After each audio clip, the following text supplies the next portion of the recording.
Good evening.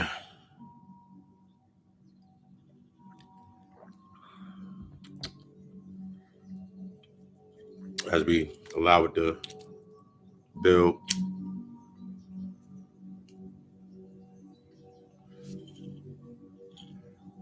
Bringing ourselves into this space. Good old Friday. Give it up to Oshun while we here. Pop this real quick. Pop champagne.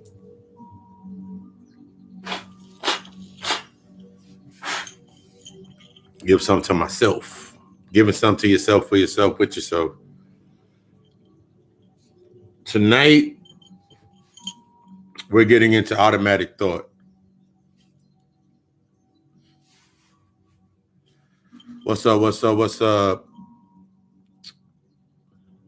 Waiting for us to get filled up a little bit in this joint. All right. Read straight from my paper because I wrote the paper.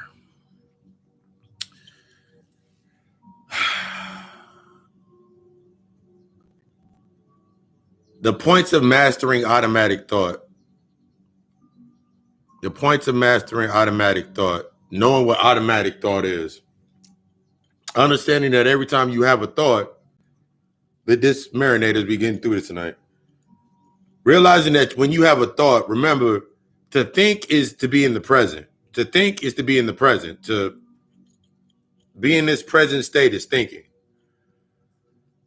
As soon as you have a thought, it's automatically in the past. As soon as you have the thought, it's automatically in the past.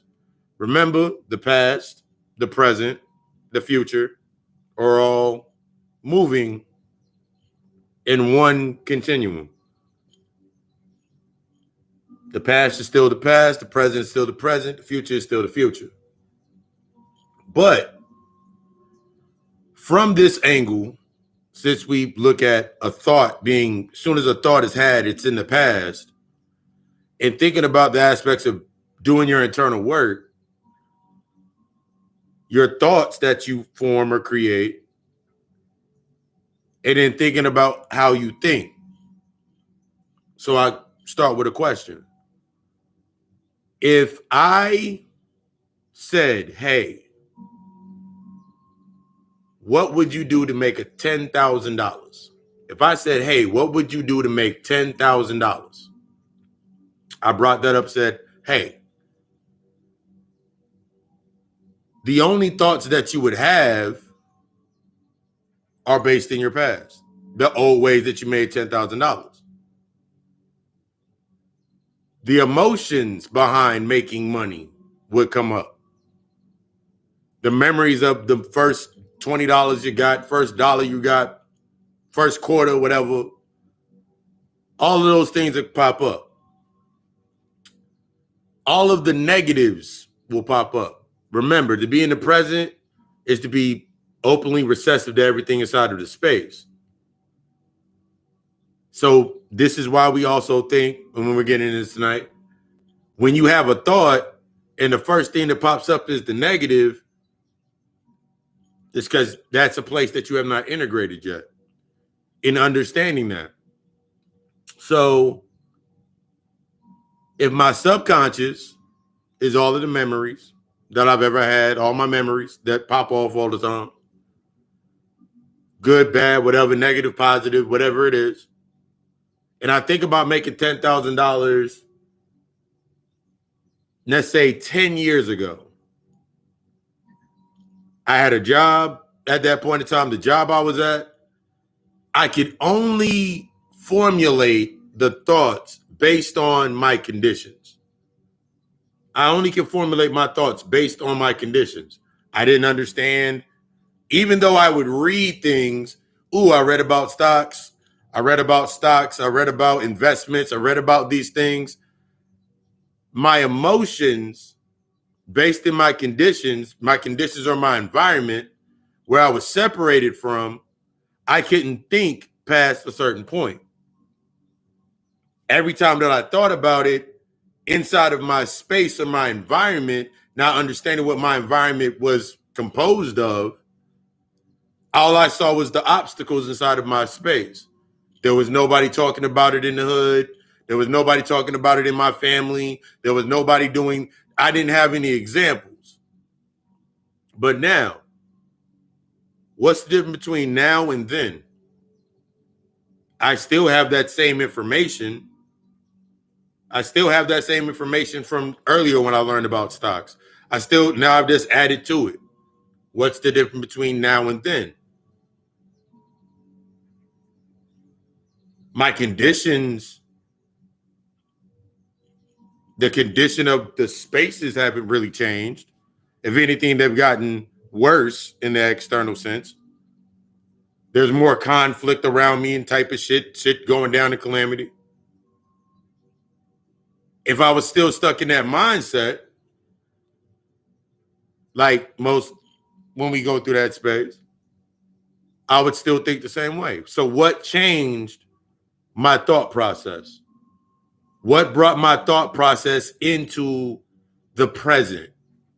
This is the internal aspects of understanding what automatic thought is. Automatic thought, in a nutshell,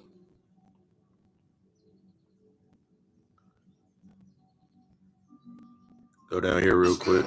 Got my notes.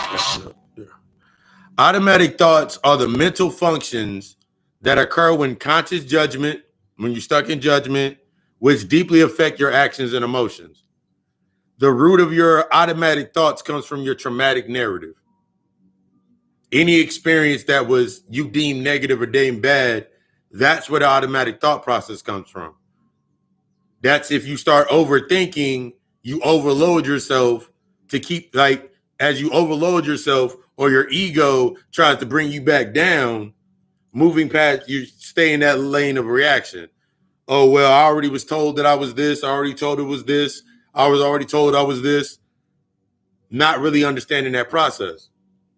So it made me really think. If I can't simplify it, that means I haven't applied it.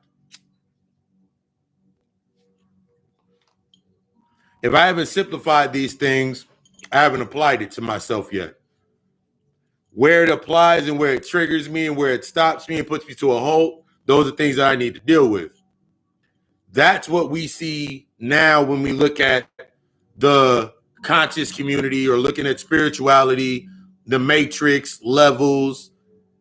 You're getting to a point now where I got to a point, and I was during one of my sessions, we had a conversation afterwards because it was their last session. And you get to a point where you're not even looking for spirituality anymore. You're not even looking for spirituality. Ooh, I'm spiritual. It becomes just another denomination. It becomes just another denomination. Because after a while, now you realize that the longer that you're inside of a space that's going against you, that goes against your thoughts, that makes you think a certain way, you're not thinking anymore. You're no longer thinking. All you have is thought. All you have is the past aspect. So now when I look at the spiritual aspect, when I look at the encompassing factors of these aspects inside of the space, now I'm looking like it's the old paradigm. As you rise, everything around you rises. Everything that you take into the void with you rises with you. So as you shed these things into these spaces, similar to if you look at the lowest vibration being, you say Earth being the prison planet, it constantly recycles itself till you get this shit right with yourself. What do you think would happen as you start to rise into your space? It makes you take a different thought process. You start looking you start really looking at things. You stop looking at things based on this aspect of, oh, it should, no. No. You start seeing more of the projections. Like you look at And when we look at spirituality now, in this aspect, the conscious community now, all of these denominations, it's become a dogmatic aspect because they're still separated. If you're still in a space with yourself where you're saying, fuck religion, fuck Jesus, fuck the white man, fuck these aspects, and you haven't got to the point of, those are my kids, if you have not accepted those are your children, give you an example. On your birthday, anniversary, birthday, Father's Day, Mother's Day, if you have kids, during a holiday season, you get a gift. Think about this. You got a memorial. You got a memorial for slaves. You got a memorial for slaves. I think it's like in DC or somewhere, Virginia, one of those places. There's a memorial for slaves right now. If that doesn't remind me of some Father's Day type shit, I'm gonna make you a macaroni. I'm gonna make you some macaroni shoes. I'll make you a macaroni necklace. If that's not some Father's Day, Mother's Day, infant, childlike gift, I don't know what is. If when I think about the aspects of a stimulus check or welfare or these government aspect programs, and I look at these things, if that doesn't look like, damn, the learning process. When I start looking at things, I no longer am in that reactive state. My thoughts do not automatically try to consume to remain relevant. When you stay stuck in this process of this arbitrary or being selective, bringing yourself into the space with the mindset of the selective thought process or mental filtering, you only looking at things based on to fit your personal narrative. You're not you're looking at it through your personal narrative. So now you're stuck in that personal narrative. If it doesn't fit what you tried to say, then listen to the conversation that was said. How many conversations have you had where when you go back and you sit down and then there's if you replayed the conversation with yourself, did you really hear what you thought you heard? Or did you hear what you wanted to hear? You selected it automatically. Automatically, you selected what you wanted to hear. But it's not bad. This is a training. That's training. You're learning how to train yourself. But if you're doing it from an unconscious state, then every time you're doing it, it's based on the reaction. You can keep going back to 2 years ago. There's a lot of death. There's a lot of this going on. This isn't happening. You'll always try to make it fit your personal narrative. You'll always try to make anything fit your personal narrative. Everything that places where you have not integrated with your shadow, that's where that thought form, now you are in emotional relevance. So something used to make you angry, it shows you that you haven't mastered your emotion. It shows you at the baseline of your emotions that, hey, I haven't mastered this emotion.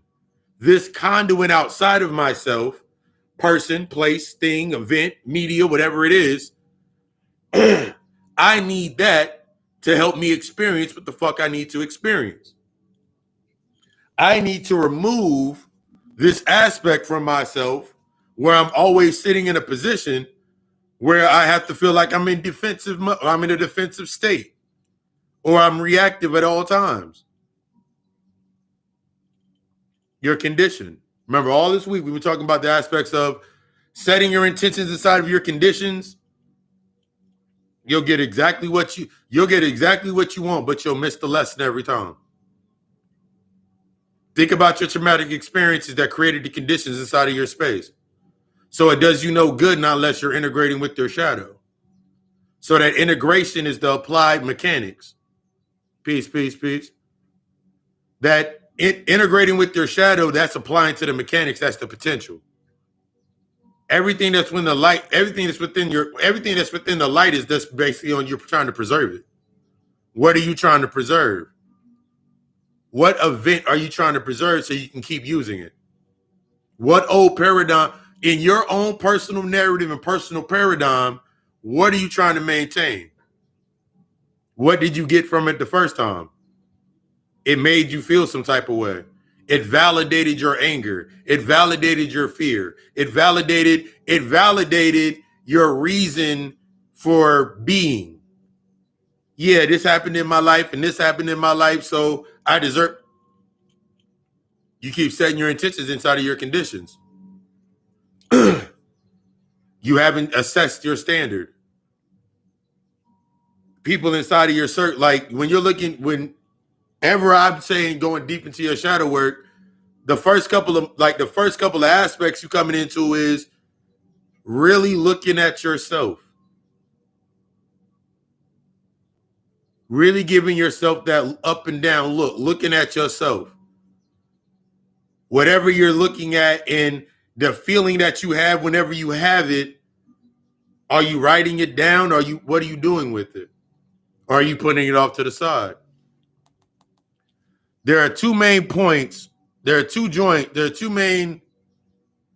top joint points for our thoughts and automatic thought that I'm gonna use and we're gonna build on. The first one is the arbitrary interference. Interference. The fact that your life draws completely from the irrelevant, or the vice versa, to create this vice versa conclusion without any evidence to support it, or the result into the contrary evidence. So everything inside of my space, even if there's no evidence of it, I'll go search for that evidence, not knowing that I'm creating the evidence. I'm creating the evidence. I'm creating the point of guilt. I'm creating insecurity. I'm magnifying my insecurity. I'm magnifying my guilt. I'm magnifying these aspects inside of my space. So now anything in my space has to fit that. I have to make it fit that. So now I gotta look at others based on they're non-linear, they're not integrated with themselves. They have a little bit of information where they got a little bit of knowledge. They got they can talk about some astronomy. They can talk about astrology. They're talking about crystals. They're talking about energy. They're still talking about light aspects. They're still talking about preserving something. They still on the surface, just like you. Because when I really started sitting with myself, I realized why I needed to have the space of I needed that space of solace. I realized why I needed it. I realized why it was so important. I realized that my inner child needed that the most. Something that I was not giving my inner child. Something that I was not giving my inner self. Something that I was never given. Everything from sharing a room with my brother to sharing a room with my brother, sharing the bed with my brother whenever he was first born, because I had this big bed to myself. It was a 2-bedroom house. So I'm asleep. My brother's in the bed. He wet the bed.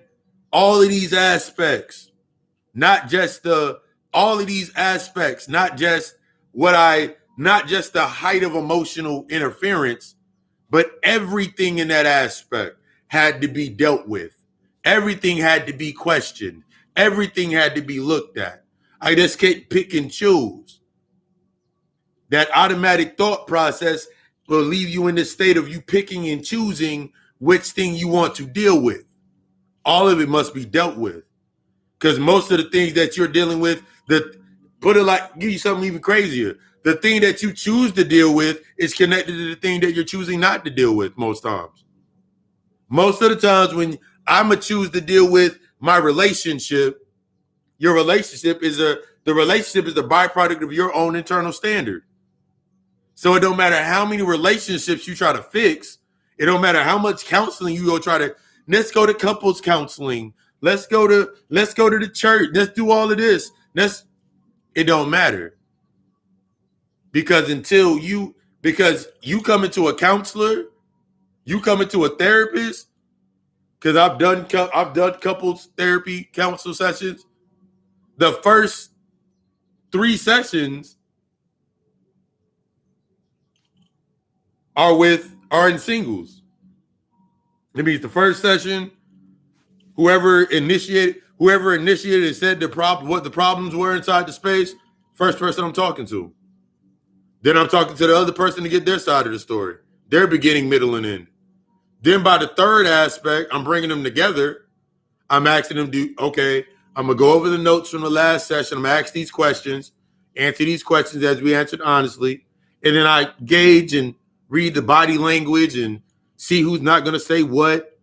And then from there, we build in. So no matter what you go into any type of space, it's going to be through the singular aspect anyway, that original point. But I had to understand something for myself.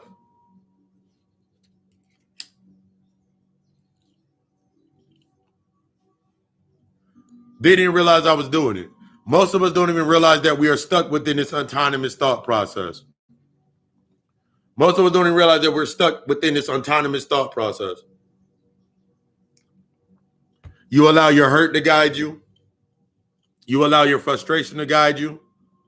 You allow your memories of trying to fix things find you. You allow the trauma to guide you. And we never thought about it because we never had that aspect, or the knowledge wasn't the knowledge was present, but the aptitude to apply it wasn't there yet.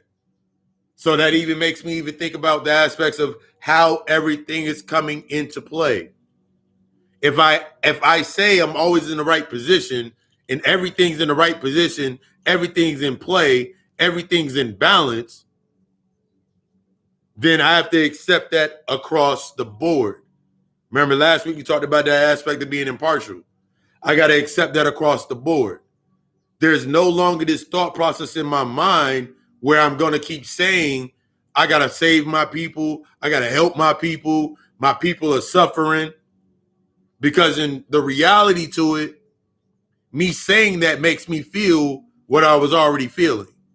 I already have doubt. It was already present.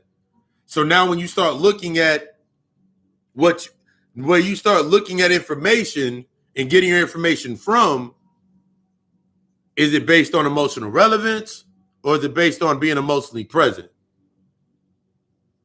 Emotional presence is going to trigger you. Emotional presence is going to bring you to that humble state. Emotional presence is going to force me to sit down. It's going to give me that aha moment. It's going to force me to really think, not stay stuck in a thought. It's going to force me to think. It's going to force me to bring myself to the present state. It's going to force me to look at that shadow, that aspect of myself, and bring it to the present state. But if I'm looking at things based on emotional relevance, do I need a father figure? Do I need a mother figure? I never had a mother figure in my life. Never had a father figure in my life. These are examples. The father figure that I had was not the best father figure. The mother figure that I had was not the best mother figure. I'm still holding on to the thought of I told my mother about what my father did or what her boyfriend did, and then she guilt tripped me. I'm still holding on to that. So now when I go into a new space, I just want somebody who doesn't make me feel guilty about me being who I am. Somebody that is going to be based in this level of codependency, that needs me, that I can fix, I can use what happened to me in that space. I can use that false sense of validation, and I can use that in my current state. I'm still living there. Because when I get upset, I'm still living there. When you get up, you still live there. Because that's what comes up. We think about flinching. We think about battered women. We think about battered men. We think about the abuse. And you flinch even when something didn't happen. You still live there. You still live in that space. You have not taken the next. You didn't understand that there was steps that need to take to do that work inside of that space. But now you're in that position. You can keep going. The automatic thought process will always have you saying things like, this is how you know you're stuck in automatic thought. Some examples, simple examples. When I get to my job, whenever I get this amount of money, then I'll take that day off, or I'll do this then. Whenever school shopping's done, I'll do this then. Whenever I have this, and this, I'll do that then. Let's get even deeper. When you make me a wife, I'll do wife things. When you make me a husband, when you start acting like a wife, when you start doing the things that you need to do, I'll start acting like a husband. All of these aspects based on ownership through the traumatic experience. All you thinking about is the time because you stuck within the time loop. All you're looking back at is the first relationship that you ever saw. And if you fix that relationship, and if you create or connect or attach to a relationship in the present state, under codependency, might I add, then I can fix that relationship that I remembered. I no longer have to, I can keep that repressed. As long as I can get it in the present, I'm suppressing it. As long as I'm existing in the present, I'm always going to be suppressing shit. As long as my thoughts are always in the past, it's always showing me what I've repressed. My repressed creates what I'm suppressing myself outside here with. It's not about me running away from the shit. It's about me facing it. But it goes into the thought process. Even when you start coming into a certain level of even when you come into your levels of consciousness and awareness, and now that you are aware, and now you look at your space and you're looking at friends, family members, and they still got the same thought process. They didn't hit that ceiling. And now you getting irritated with them.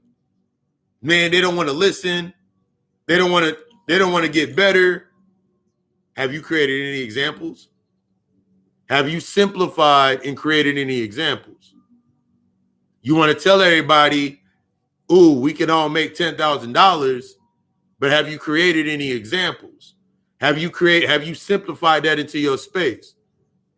What is your thought process when it comes into making $10,000? 9 times out of 10, once you get the money anyway, you abuse it. You become abusive with the money. I remember being hellified. I remember being hellified abusive with money because I didn't understand what money was. I was always hellified abusive with money because I did not understand what money was the byproduct of. I was always abusive in the sense of a relationship where it came into the aptitude of the needs and my wants being met.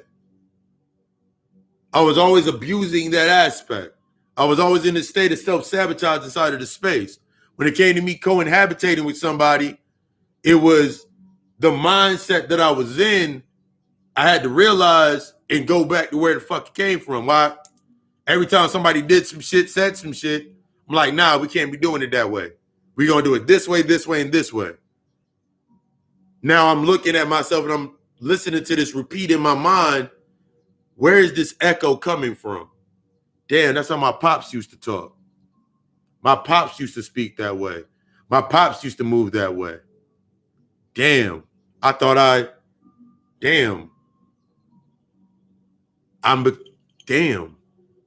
So I have that damn moment. I got to sit down. I'm having conversation. I'm looking at the conversation that I'm having, the circle that I'm around.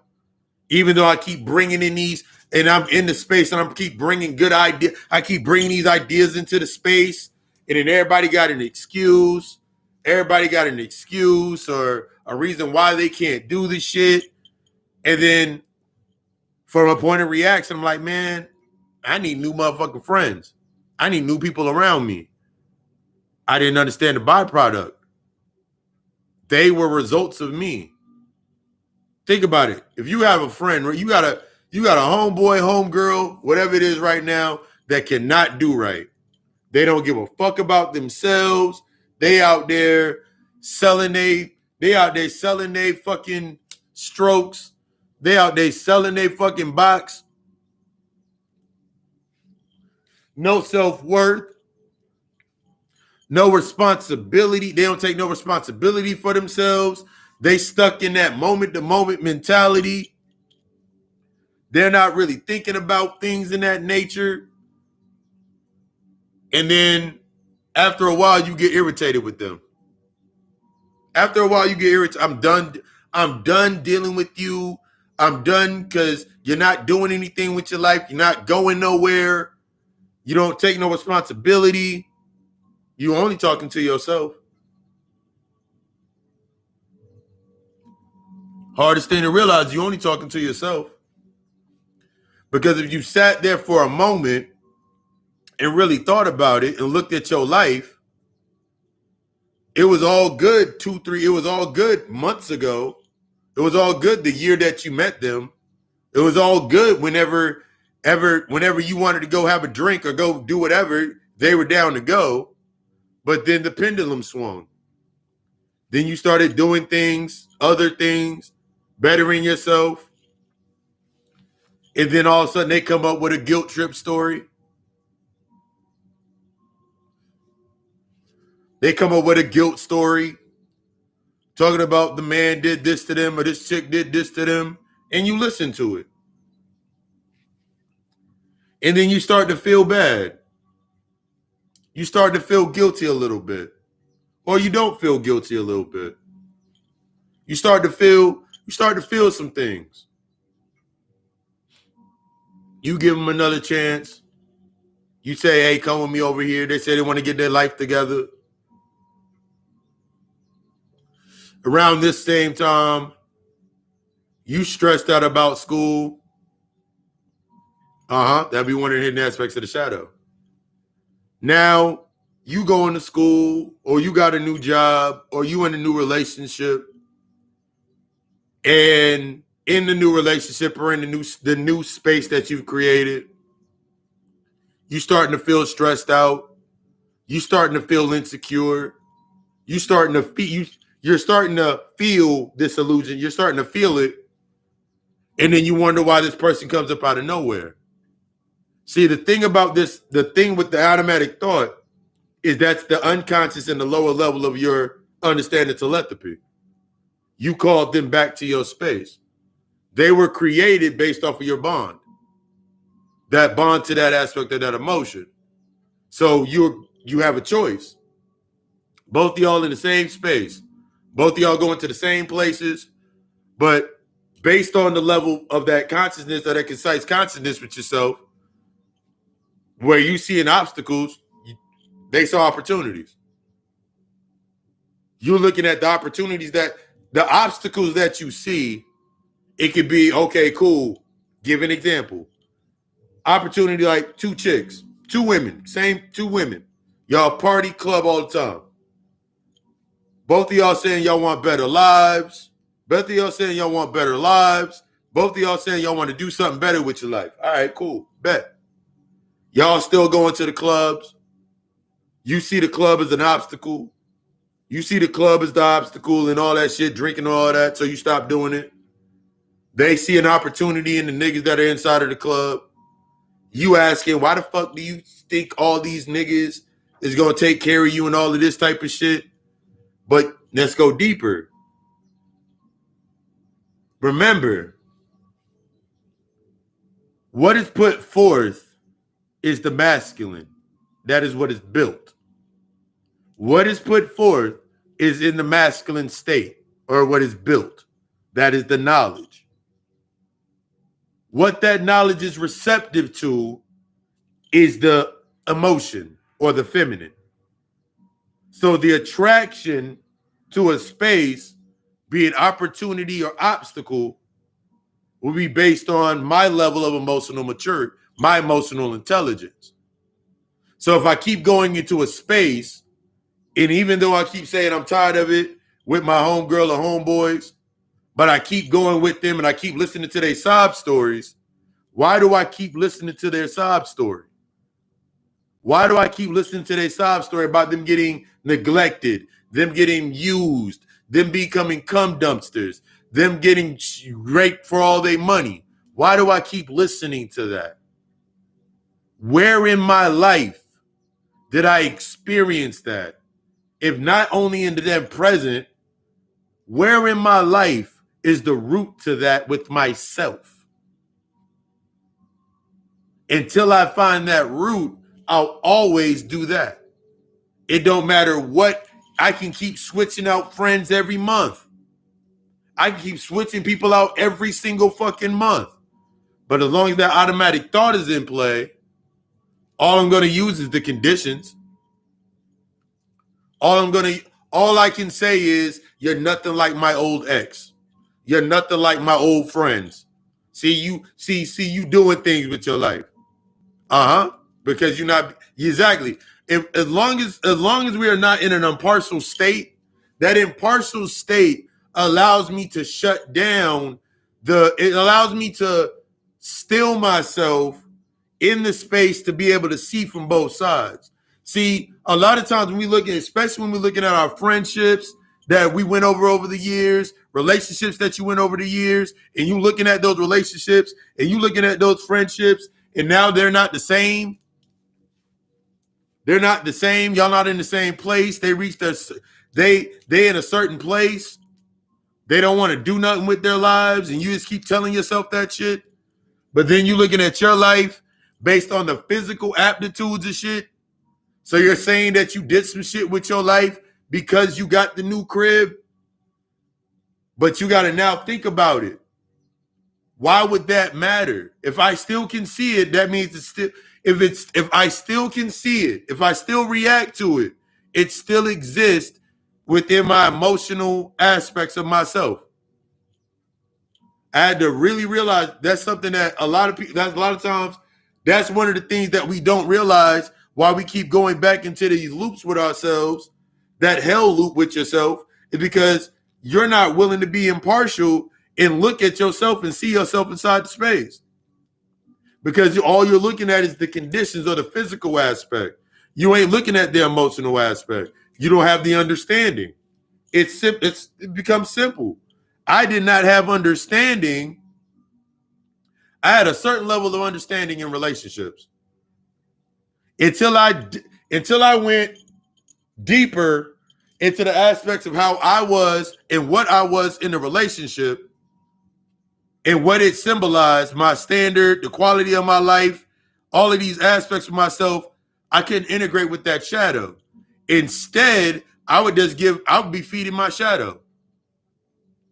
I would be feeding the way that I learned how to have sex and the reasons that I would have sex. 9 times out of 10, I had sex if I was stressed out, I was angry, and then I'm listening to songs talking about, oh, it's good to have angry sex, make-up sex, break-up sex. I'm listening, and then I'm realizing, I look back, even at me looking back at it now, I'm like, who created the song? Did I create it or did they create it? All these songs about make-up and break-up sex. Who created the damn song? Who's that song created for? It took me back to a point in time when I remember me and my little brother would sit in our room. Me and my little brother sit in the room, and we have ideas about songs. We have all types of ideas about different songs and shit. If I was on the Jay-Z remix, if he was on a Busta Rhymes remix and shit of that nature, shit, inner child shit, little boys do. And then I remember, like, we be listening to the radio the next couple of days and next months, weeks, whatever, and then that song pop up, like a song just like that, a remix with those people will be on there. And we be sitting there like, nigga, damn, they taking our ideas. Not knowing are not understanding how this automatic thought shit work. How does this aspect work? Because when I was little, when you were little, you could create anything out of anything. But as you got older, you started slowing down. As you got older, you started slowing down. Remember, that's why I was talking about the beginning and the end is inverted. Everything that you did before this point, that is now in your ending. You must accept those endings. The thing that stops you from accepting the end or to be able to transmute to go to the next level with yourself, you still scared about losing one of those things.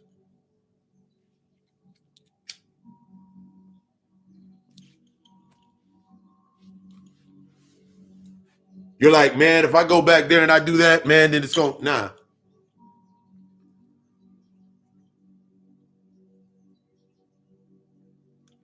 The past is simply a thought. The past is some of all of your thoughts that's been sprinkled in with all your experiences inside of your life. Until I bring them into the present state, I can't do anything with them. Use an example. Today, throughout the week, while I'm writing up stuff, before I do a session, or I'm writing up paper, writing up session recaps and stuff of that nature, I've listened, like I've just been in this podcast phase. I listened to Waka Flocka on the Drink Champs, listening to him speak. I listened to a couple of Waka Flocka songs, but I never really listened to this. I never had a chance to listen to this nigga actually say anything. So like to see him in this space on Drink Champs speaking to the aptitude to where he's speaking and how he's speaking and his train of thought.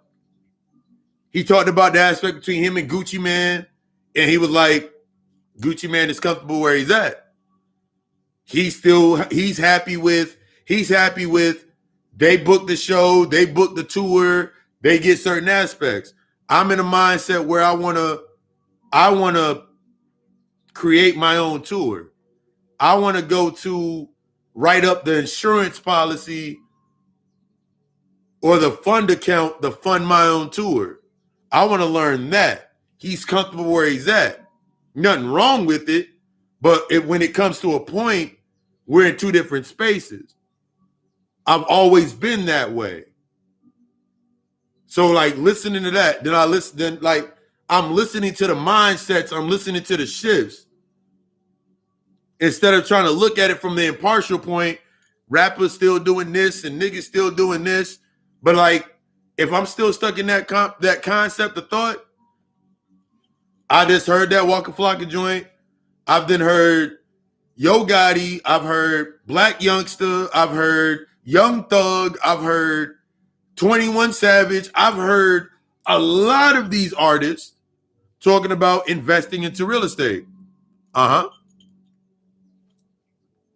about getting into real estate. Talking about investments. Talking about owning their the mindset, being independent. I'm listening to these things and I'm like, it's right on time. Right on time. More of that LLC mentality. So now I'm looking into spaces where I used to go, and I'm like, this is the example that I need. When I go into a space now, I'm not looking for anything. I'm allowing what comes up to come up. I'm allowing people to be who the fuck they are. If I can't allow them to be who they are, then I'm not allowing myself to be who I am. If that person is this motherfucker likes going out every night and drinking every fucking night and then going out and then waking up talking about complaining about being sleepy and all this sleep shit and talking about complaining about their life, I'm gonna allow them to do what they do until they ready. All I can do is say what I'm gonna say. If they're not ready for it, they're not ready for it. But there's going to be a point in time, because that's why I had to go to that space. I'm not going to go here. I'm not closing myself off anymore. I'm in the space now with the mentality where it's, if I go into a space and somebody says something to me, I'm not going to look at them and be like, man.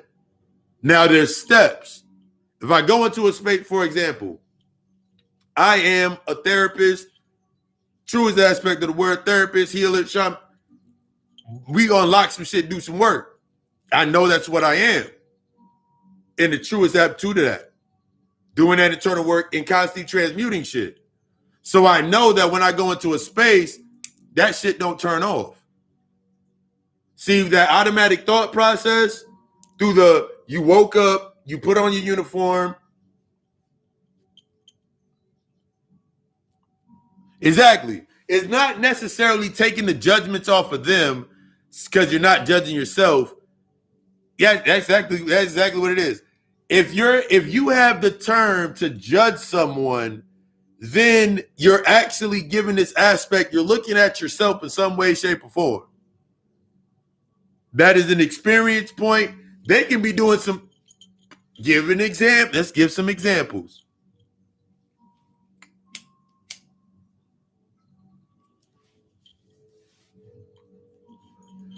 If we go to a strip club,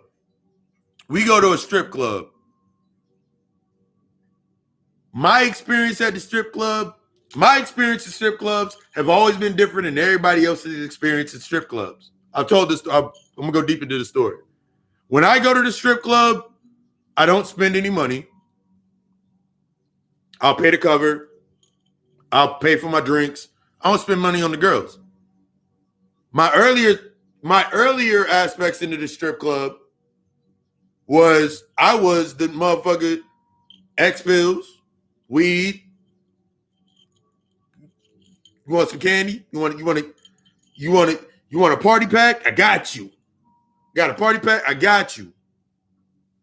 I spent more time in most of the strip clubs I went to, they had like that backspace, not in the locker room, because that shit is god awful. The smell is horrible. But like they always have like this sitting or lounge area for the right in between the dances. This is like Playmates and the higher. These ain't like, I never went to like I remember my first time coming back down here, if somebody took me to a strip club down here and the strip club down here and the shit fucked with my head, I was like, what the fuck? Where the fuck have you taken me? Why is there a nigga outside with a fucking barbecue? What is going on? Why is she on stage? Why is why I see the little line going down? That shit fucked my whole head up. But when I would go to a strip club, it was always, I always went to the higher end ones. Everything that I've ever done, and we don't get into this aspect of your square. Everything that I ever did was always on some high-end shit. Everything that I've ever done has always been on a high-end shit. But it was based on avoiding my conditions. So a lot of the high-end shit that I did, it was like high-end levels of escape. I was doing high-end shit to escape the low-end aspects of myself. But not realizing where I was at inside of that space, I was acting in my lower nature in those high-end spaces. But so I'm always doing that. When I was done pills and all that shit, I remember the last time I went to a strip club, and I remember I went in there, and I remember sitting out. They had a deck at this one. This was a night. This strip club had a deck in the back. I ain't never been to a strip club that had a whole deck covered and shit, like real nicely built out there. Strippers sitting out there and shit. I'm sitting out here and psychoanalyzing strippers. Unintentionally, unconsciously, I'm out here psychoanalyzing strippers. They coming out there in between dances. We having conversations. One of my homeboys was there with me. I took two of my homeboys with me. One of my homeboys, he's sitting out there with me. He's watching me interact. Because, like, he was my, at that point in time, the best way I can explain it, that nigga was like my Myth Bleak at the time. He was my Myth Bleak. I was Jay, he was my Myth Bleak. So he's watching me interact with the strippers, and like we leave, he's like, we leave, get in the car, we leave off. He was like, every time you go somewhere, I've noticed, and I'm not noticing these things. I need this to be told to me at this point in time. Every time we go somewhere, the quality of the space,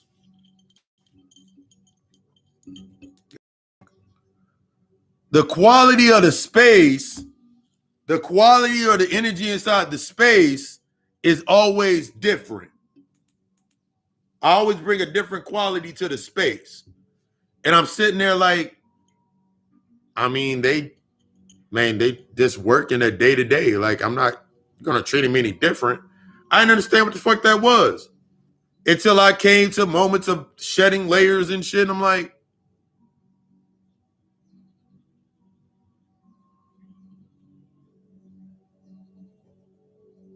damn.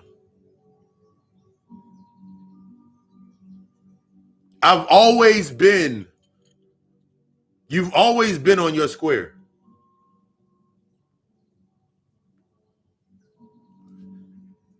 Remember, this shit is not about, the old paradigm was going back to something. Getting on my nerves. The old paradigm has always been about going back to some shit. The old paradigm of yourself is, we're going back to being natural. We're going back to being kings and queens. You're going back to being this. You're going back to being that. I'm going back to my spiritual practice. I'm going back to my roots. I'm going back to this, and this. It's always been going back to. What I'm realizing now is not going back to, it's becoming. Because I never was off of my square. Everything inside of my space, if I'm in the right position at all times, if I look at something saying two sides of the same fucking coin, if I'm looking back now at my obstacles as opportunities to learn, that means I'm bringing myself more to a present state. So now I'm looking back at I'm becoming. I'm awake. I'm becoming. I'm going through the stages of enlightenment. Once that light burn out, it's time for me to go to another one. This shit is not about you sitting still inside of that space, because you only gonna get what you can get there. But you gotta remove those negative aspects that stop you from becoming efficient inside of that space. How would you make $10,000? How would you make $10,000? What are your resources that you can look at and understand how to make $10,000 inside of your space? Look outside of your space. If you having a whole day, you having dreams and shit about you in your current state, where you at? If you look at your space right now, your environment, who's around you right now, on the most simplistic of you learning some things, you opening up and expanding and learning, look inside of your space. Are the people inside of your, are the individual, is the people inside of your environment, do they support the new aspect, or are they supportive of the old aspect? You know, based on your reaction. Every time that you get a phone call, every time that you get that text message, I do not like the way that's happening. That's annoying. Do.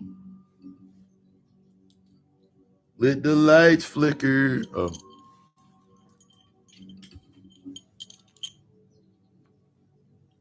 Whenever time you're inside of your space, are you always reacting to some shit? Whenever you get a phone call, do you answer it and you say something to yourself? Greetings, greetings, greetings. Every time you inside of that space, they're always saying, let's go do this, this, and this, but you really don't want to do it. Why do you go do it? Because you ain't filled your space up yet. You ain't emptied out that space. I look back at people that I used to deal with, and it's remember we getting past that point of reaction, and it's like I simply, even though I know they're there, I can have a conversation with them. But now the conversation is different, and I had to understand why the conversation was even different. Remember, everything's a lesson for you to learn some shit about yourself. So now I'm looking at the conversations I'm having with them. They still talking the same way. They still have the same aptitude of thought. They're still celebrating the same things based on conditions. They still have the same intentions.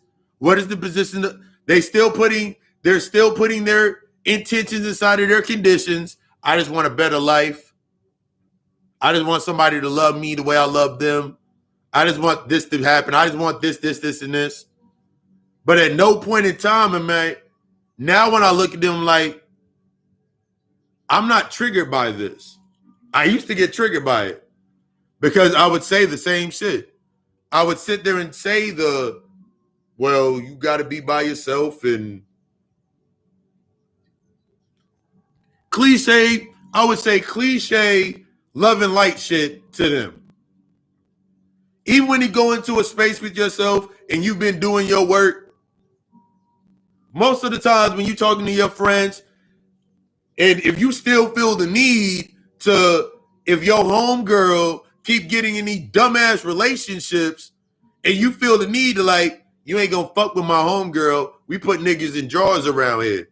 We do this to niggas around here. We do this to niggas around here.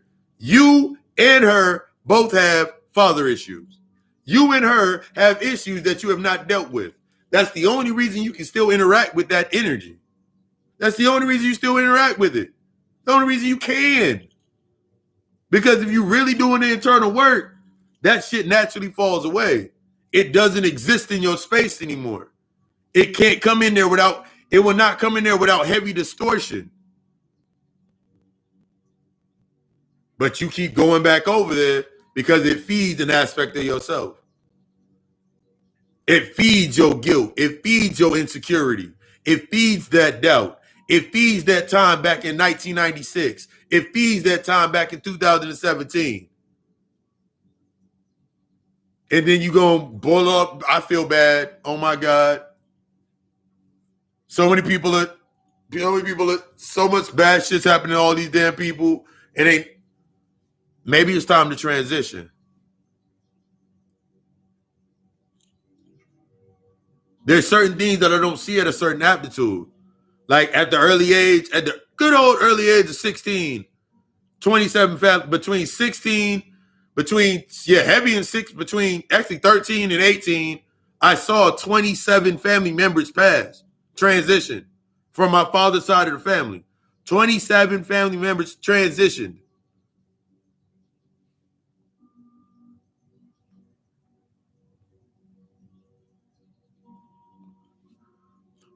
Yeah. You're just not the same anymore. They don't like listen to things when you're listening to conversation, when you having conversations about friends. Like if you call somebody out of nowhere and they be like, we just ain't the same anymore, or I don't know how to approach you, you're on some different things now. Those things with yourself, those are the things that are letting you know that you are actually doing your work. You're going deeper into yourself. See, it's whenever we looking at that old friendship, and I'm looking at an old friendship, I'm looking at the relationship, I'm looking at these spaces with myself, and I'm trying to make myself still fit.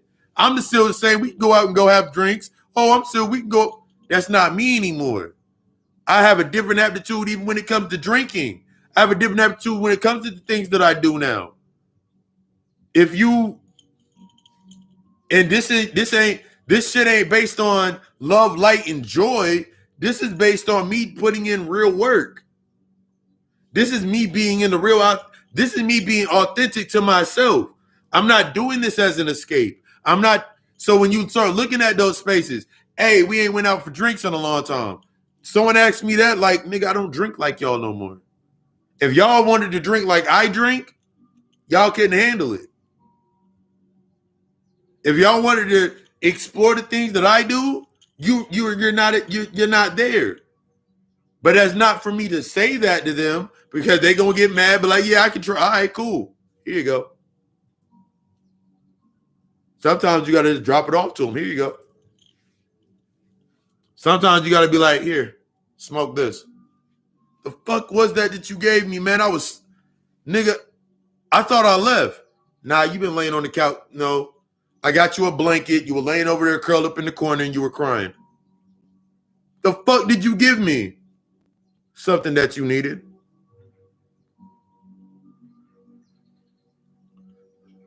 That's my aptitude of compassion. I can't give you what you do not need. I can give you what you want. I can give you exactly what the fuck you want. I can give you what you want, or I can give you what you need.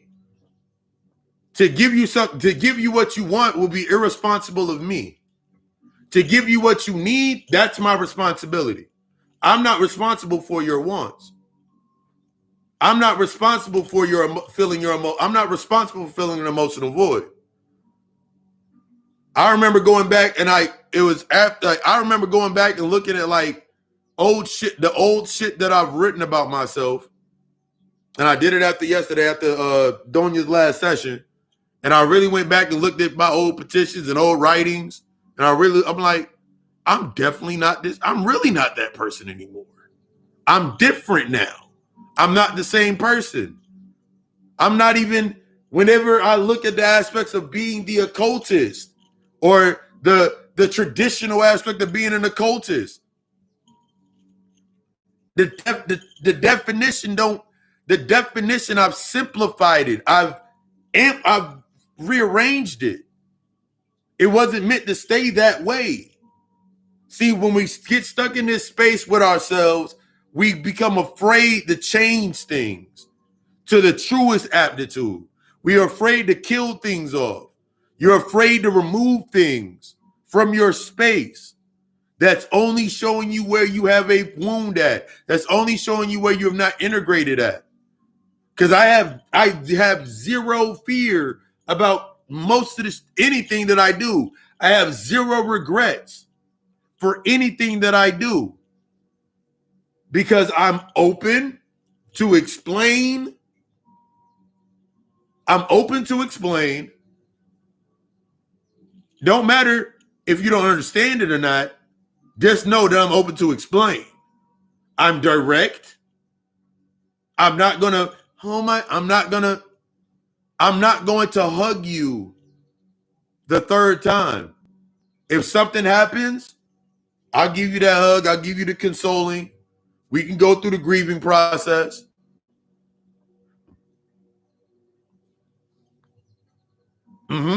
Exactly. Because if I keep giving you what you want and we never discuss the need, it creates the imbalance anyway. That's where you become stagnant. That's where you keep regressing. That's why you keep going back to these old aspects of yourself. That's why you like, man, my life is like this and shit, and I'm tired of my life being this way. When the fuck are you going to invest into the changes of your standards? When are you going to assess your fucking patterns? Because if you come to me, that's all I can tell you. I can't do that shit for you. That's not what the fuck that's not what I'm supposed to be doing. Yeah. I am not the one that you come to when you want I'm not the one that you come to for, I need a love potion. I need a reading to tell me about my relationship. I'm not the one that you come to for that. I have accepted that. When I was stuck in the attitude of the light, love and light aspect of myself, when I was stuck in the aspect of the love and light aspect of myself, then yeah, that's what I would do. For the fear to face what I repressed, I would help you suppress yours. When you look at the paradigm of the light workers, that's what a light worker does. They help you preserve your identity. They help you preserve yourself, make you feel good, make you say it's not you, help you not assess thought with yourself. And then you go back on, and then a couple weeks later, you go back to them with another $40, another $33. You spend another $100 on another makeshift oil. You keep going to them over and over and over again. Your purpose to come to me is not, you're not going to be coming to me to be coming to me. When you come to me, there is a means to an end. I am a means to an end. I'm a goddamn crosswords deity. I'm a fucking crossroads deity. What the fuck do you mean? You come to me when you're saying, okay, cool. That point, you can go back that way, you can go that way, you can go that way, or we can go this way. This way is going to show you everything from that way. Whichever way you leaving, you can go back. But if you come forward, everything that you left back there, no matter which path you about to take, that shit gonna come up. Which one do you want? I'm sitting there. Which one would you like to? Which one do we want to deal with first? Your beginning, your middle, or your old ends? Which one do you want to deal with? That automatic thought process is shut off. Correction. You're not shutting off the automatic thought process. You're learning how to use the automatic thought process in its highest potential. So when I use my automatic thought process as use an example, if I think about the aspects of, okay, cool, I would like to expand and make some more money, and I want to invest in something. This is the only way, the truest way, this is an authentic way to how you gonna get out of your bullshit. This is the authentic way to like, ooh, we need hospitals and schools and all this shit. You still trying to do it the old way. Why would I want to do something the old way if I know the old way doesn't work? The old way is designed to do exactly what it's doing, and it's working perfectly. The system's working perfectly. It's in perfect tandem. The old system is in perfect tandem to your traumatic experiences. You can keep bringing up your trauma, and you can keep see somebody sell you your traumas on TV every single day. You can see it every single day. So I'm stuck in the obstacles, not the opportunities.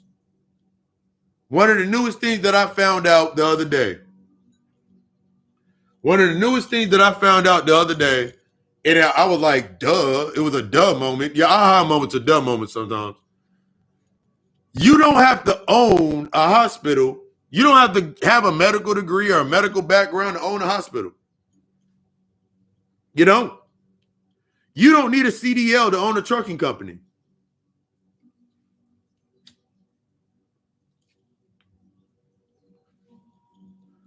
I don't need half of the things that I thought that I needed, but they made me feel good. They gave me a sense of entitlement. That's basically what it was. So when it didn't work, it just fit my narrative. So everything inside my space fit my narrative. Oh, it's because of this, and it's because of this, and it's because of this. Once again, not dealing with my standard of quality. Keep putting my intentions in, same train of thought. Put my intentions into my conditions. I want somebody to do this for me. I need this to be done. But back to the aspect of the hospital. With a hospital, there is something called in-home nursing, the in-home healthcare aspect. You literally, and if you want to hit me up for the information, I got the information. This is one of the things you think about doing.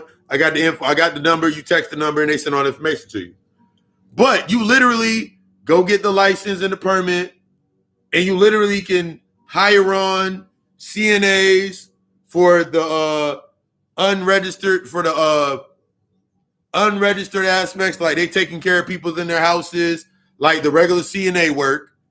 Then you can get registered nurses, LPNs and registered nurses to administer medicine and all of these aspects. And you take a salary based on from the insurance pays you. So the unregistered case, like an unregistered case, from the way my man's broke it down when I was watching the podcast, the unregistered, he make like $8 an hour. He make $8 an hour. He pays them $12 an hour. The company pays him the insurance or whatever is pays him $8 an hour. And he can have like 5 of those cases. So now he make $45 an hour. Each one of them make their base pay. He make $45 an hour. Now he can keep expanding. For the cases where he uses registered nurses, where they get paid a lot more, his pay went from $18 an hour to $24 an hour, and he don't have to use a syringe. He ain't got to hold a stethoscope. He ain't got to hold a clipboard. All he got to do is manage the personalities. Nigga made, the way I'm watching, he broke down, he made $1 million in his first year. The dude I watched with the trucking company, he does not have a CDL, but he has licensed truck drivers. He understands how to book the loads, and now he's teaching that aspect in a master class.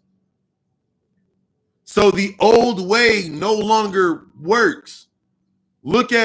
Go look at fucking Tory Lanez. The nigga sold 1 million copies in like a minute, less than a minute, on fucking NFTs. He sold his album 1 million times. And if you don't understand what an NFT does, what an NFT, everybody that bought the album now has access and rights to sell the album.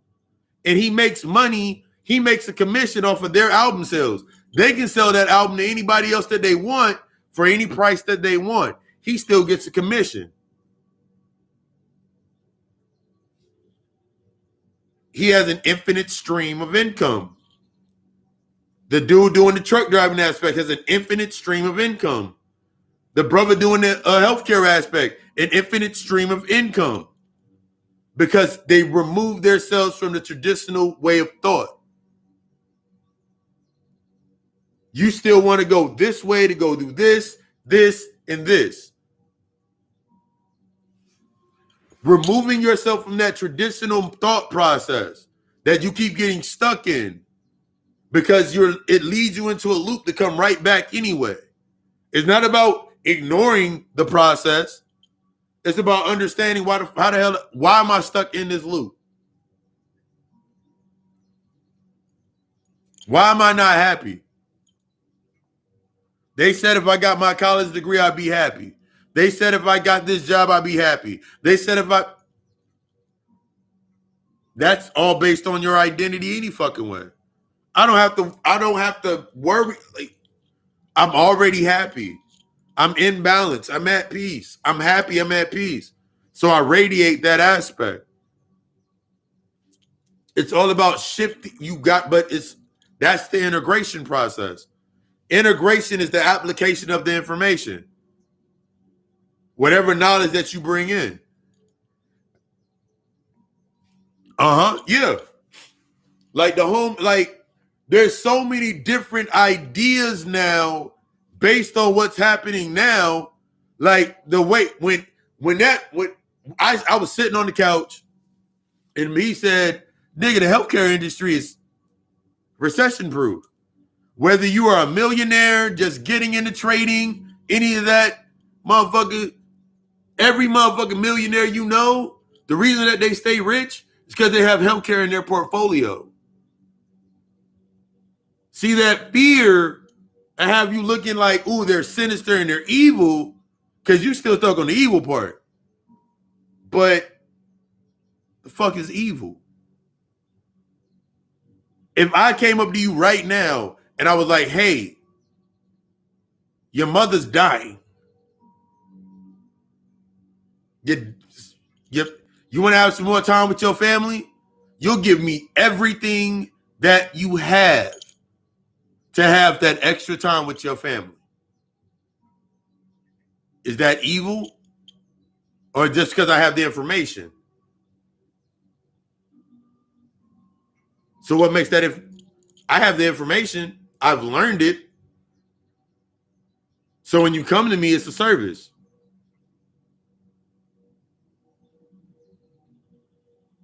The thing that changes it is after I've done it for so long, the thing that stops people and keeps people stagnant is you keep looking at these aspects based on money, the byproduct of your emotions. You look at money as the byproduct of your emotion. So as long as I'm looking at money as the byproduct of my emotions, if I'm not looking at my money, if I'm not looking at boom, boom all day. As long as I'm looking at the money, as long as I'm looking at the external, my conditions, as long as I keep putting my intentions in my conditions, the conditions are always going to remain the same. More shit's going to grow up some bullshit. More shit's going to keep growing up.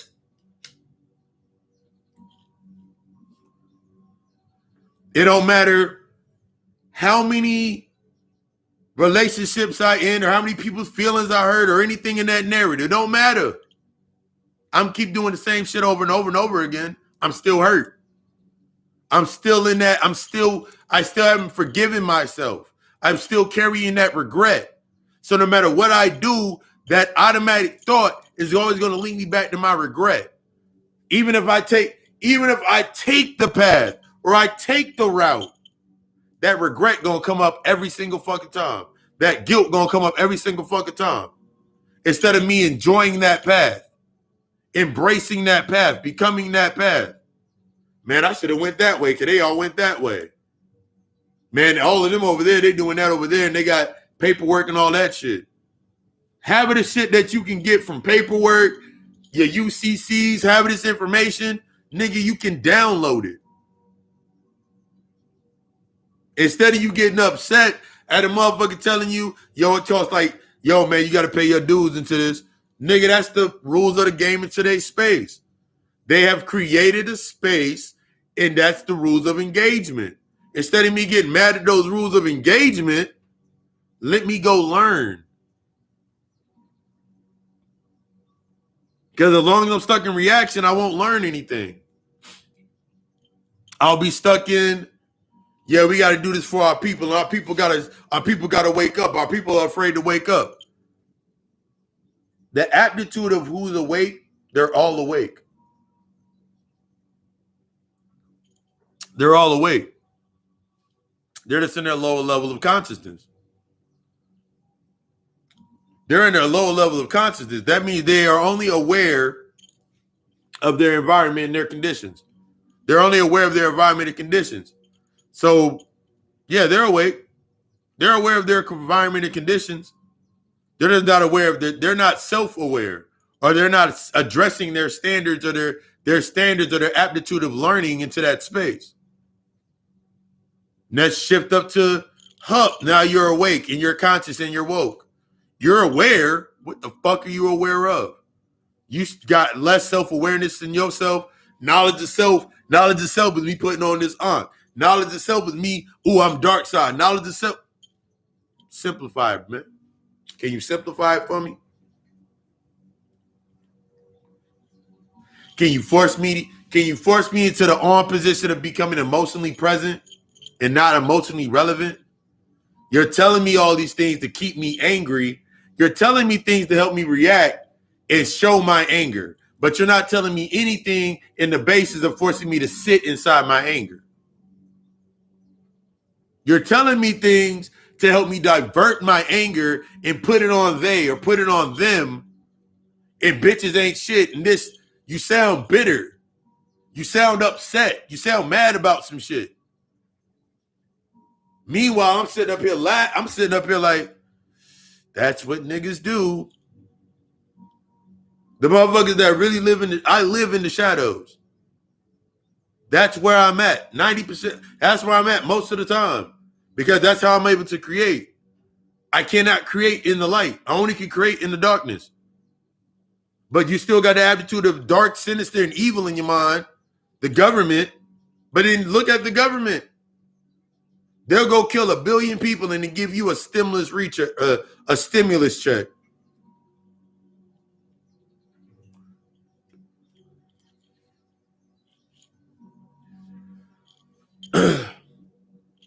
Cops will go beat up everybody in your damn hood and then go put on a fucking Children's Day and give kids badges and fake guns.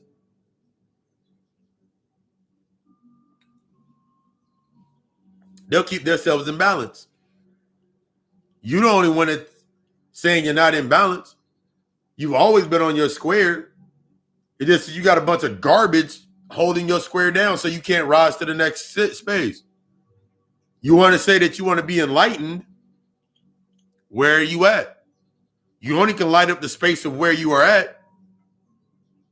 You can put on you'll go through the same process over and over again. Ooh, I'm awake and I'm woke. This is why I'm woke, and this is why I'm awake, and this is why I'm conscious, and this is why I'm okay, cool. After a while, you stuck with them fundamentals. Now you stuck with them bounds. Now your ass is back in another fucking religion. Now you stuck in a dogmatic state. Because you have built no examples. You have built no examples. You have not created any type of service to the space in where you're saying you're catering to. All you do is say a couple of things, get some motherfuckers. You speak based on emotional relevance, and then now you're breaking down. Now, if you look right now at most of the conscious leaders and all of their aspects, they all get knocked off and shit for some dumb shit, whatever, some human level shit, getting hit over the head. Oh my God, I can't believe that happened to them. I can't believe. Why can't you believe it? Why can't you believe it? You came to them on some human shit. You came to them on some dressed up human shit. You came to them on dressed up human shit. You came to them on some crystal shit. You came to them on some dressed up human shit. That's what you did. You didn't come to them on some true dark, some shoe shit that actually. Because how many of these motherfuckers are telling you, nigga, go look inside of yourself, go deal with yourself? Even if they're telling you go look inside of yourself, knowledge of self, knowledge of self, knowledge of self, knowledge of self. How many people are going to actually give you like, nigga, it's your emotions. That's the frequency. That's the vibration that you want. It's your emotions. Down here in the lower aspect, in the lower space, it's your emotions. In the higher aspects, that's the magic. That's the magnetism. That's the electricity. You charged. What is your charge? It's your emotions. So if I'm always charged up and I'm always frustrated, that means my charges are within the lower realms of myself. That means I'm always going to radiate based on a fear complex. That means I'm only going to get things based in fear. That means I'm always going to be attracting things based on fear. That means I'm always going to be thinking about longevity. That means I'm always going to be afraid of the end. That means I'm always going to be afraid of some shit. I'm always going to be afraid of the unknown. I'm not going to want to go deal with my shadow. I don't want to go have that conversation with my dad. I don't want to have that conversation with my mother. I don't want to sit down. I'm going to keep giving myself fucking excuses. Why? Because it fits. It fits for me to give myself the fucking excuse. It fits for me to go cry. It fits me to, I get so much attention being in this broken state. I got friends. No, you don't. I got family. No, you don't. I got a job. No, you don't. Because the minute those things goes away, what's left? The emotions, the frustration, the fear, the same shit that's always been there. You just keep putting in your space all of these nice little pretty lights and distractions instead of getting to yourself. I don't have enough time for that, man. You know, I'm 30 years old. Like, by the time you worry about time, nigga, trust the process. Sis, trust the process. You worried about Man, by the time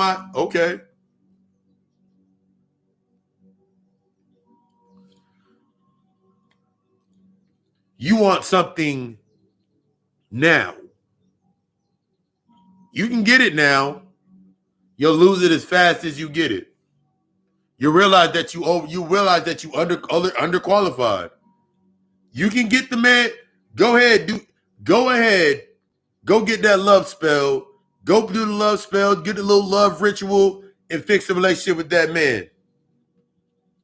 While he's been gone, that nigga been getting pegged and sucking dick while y'all been broken up. Do you want that too? You gonna accept this? You gonna accept this newfound sexuality? Is that really what you want? You can get it. You can get it. I swear you can get it. You can get the shit. You can get it. But are you qualified to maintain that? What's your standard? You realize that your pattern you get based on your pattern. You always will receive based on your pattern. When it's time for that pattern to change, things come in to change you from that pattern. When it's time for you to shift, things come in to disrupt the pattern, forcing you to become emotionally present. You ain't been emotionally present. You've been avoiding your emotions. I don't want to deal with my emotions. I'm angry all the time, but I don't want to get to the root of why. Then what's the purpose of you talking about you're angry all the time? Because every time that you speak that thought, it feeds on a thought form and it creates something to make you even more angry.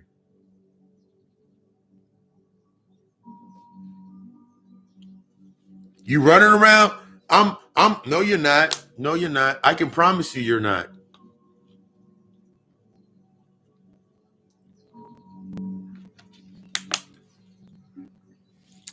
I feel like I'm sexually repressed and I'm not getting my needs met.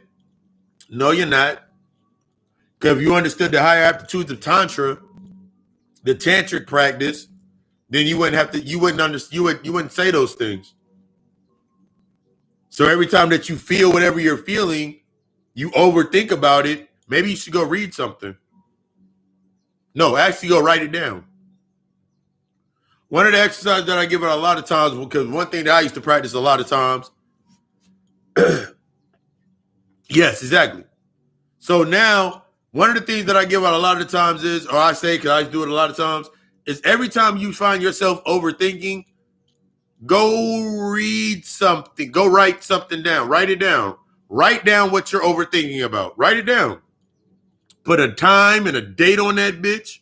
Time, date, the feelings. We going back to those letters. I don't know if y'all remember them letters from back in the day. Cause I remember girls would give me them letters all the time. The letters that your girlfriend would give you, and it'd be like time, place, like the time was this place, the place, 4th grade English, the song I was thinking about, the color I'm wearing, all of that aspect. Get back to writing letters like that to yourself. Get back to being that detailed with yourself. Write down what you're overthinking about. Allow yourself to go into the automatic thought mode, automatic writing. Write down everything that you thinking and why you think. Write it all down. Write that shit down. Write it down until your hand hurt. Write it down until you stop thinking. Write it down right to the point where you get really, really emotional and keep writing. Challenge yourself to keep writing. I promise you, challenge yourself to keep writing. Once you get to that point where you get really, really emotional, you're going to get to the point of blaming yourself. I want you to blame yourself. I want you to go through the process. Because right after because the first part of that letter, you're going to blame everything outside of yourself. Then as you start getting angry, keep writing. As you start getting upset, keep writing. I promise, keep writing. In that whole perspective, this is after you get past that reaction, that's when you start getting into the perspective. And you start looking at yourself. And you start writing based on yourself. and then end whenever you feel like you've released it. Go on about your day. Go do something nice for yourself. Go meditate, go take a walk in the park, go take yourself to dinner, whatever it may be. And when you're not thinking, go back and read what you wrote. That's the conversation you've been having the entire fucking time. When you look at that, I will guarantee once you read it, you gonna look at that and be like, who the fuck is this spoiled brat that wrote this letter? Who is this spoiled brat? Who is this spoiled brat that wrote down inside of these pages? Who the fuck is this spoiled child that wrote this? And then you're gonna look at yourself and be like, damn, that's been me the entire time.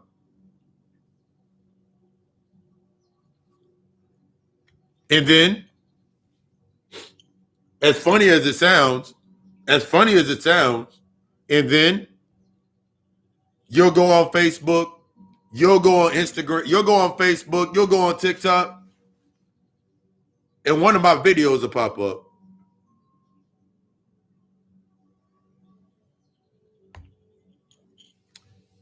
Either me or someone that is in the same space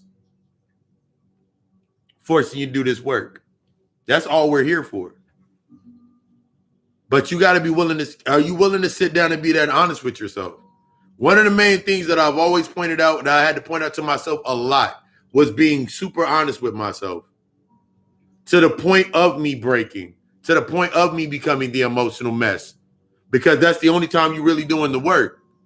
That's the only time you're actually going to see progress. I can't see progress when I keep avoiding it. I got to sit with it. I got to sit down in that shadow.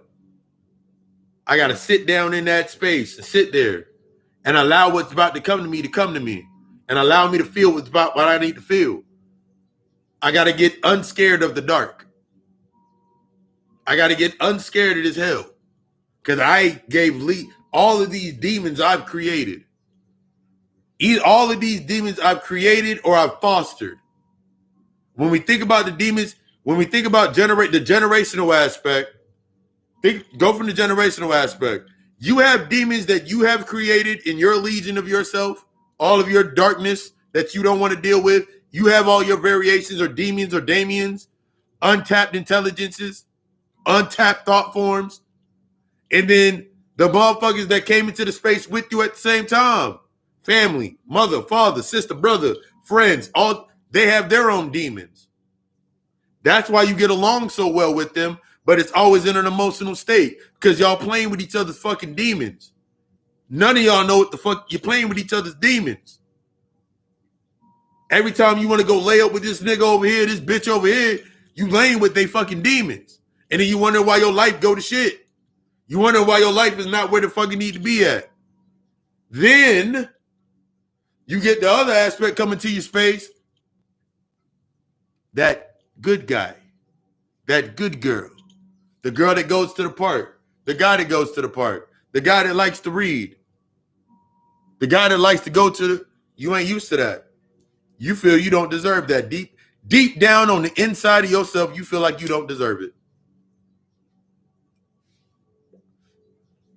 You were used to, because of the automatic thought process, you were used to, I'm independent or I'm a real nigga. You were used to the conquest or being conquered. But remember, the masculine is what builds the space. So as long as I'm separated from myself, I'm in the masculine state. Because I keep building in the masculine state. As long as I'm not receptive, I deny myself the spirit. I deny myself my ancestors. I deny myself that energy. I deny my access to that path. I deny myself that access because I'm not dealing with the emotions that come up even when I'm dealing with them. That's why you got 50 motherfuckers right now talking about Oshun is angry. Me and Oshun been chilling ever since today. Nice conversation. We've been chilling out all day. Been chilling out. So who's angry? That's you. The gods are mad at me. That's you. You need something to be mad at you because you ain't dealt. You need Papa Legba. You need the Orisha to be mad at you because it matches the frequency of where your dad or your mom or whoever raised you was upset with you or thought that you were not good enough or threw negative shit at you. You need that aspect outside of you to do the same thing. So when it doesn't do it, when the nigga you with don't do it, but sits there and listens to you, you ain't ready for that. But if you sit down, you'll become ready. You upset when old girl say what she say to you and it brings up a wound. It don't matter what she said, how she said it, when she said it, where she said it, as long as you still reacting to it. It don't matter. Because you're still looking for something. You tired of some shit. I'm tired of motherfuckers coming to me on some bullshit. You still coming to yourself with bullshit.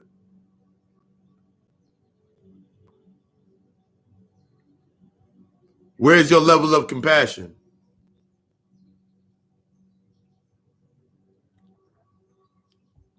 Where are you at with your compassion levels with yourself? Have you forgiven yourself? It's like, I remember going earlier on with myself. And I remember when I really realized that I was not forgiving myself and I was still holding on to regrets. Because when I went into a space that was saturated in the projections of regret, where everybody regretting shit and everybody angry, I realized that when I went into that space before, I would just join in. Everybody mad at the job, I'm mad at the job. Everybody mad over at this house, I'm mad at that house. I'm the negative in every space that I go into. Go read Robert Greene, The Laws.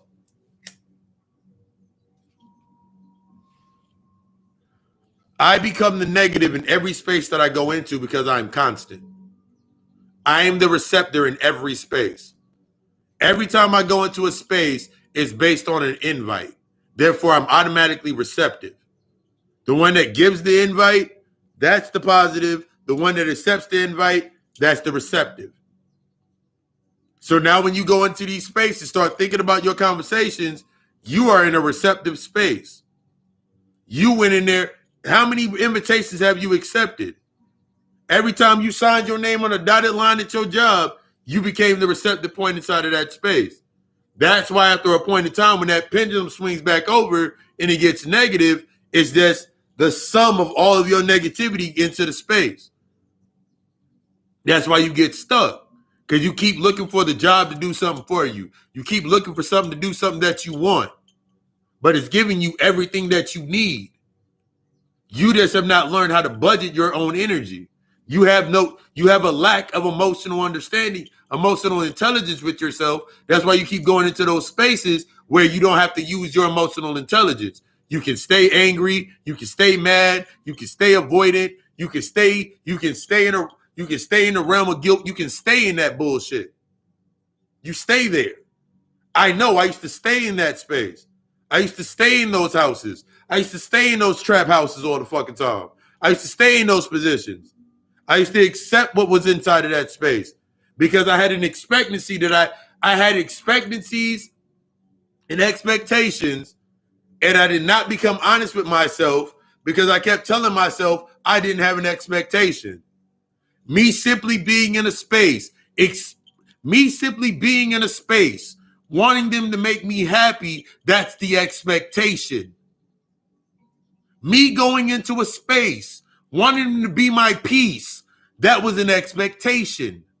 I had to accept their standards, compromise my own fucking standards, and give myself a false sense of security or stability inside of the conditions in the space.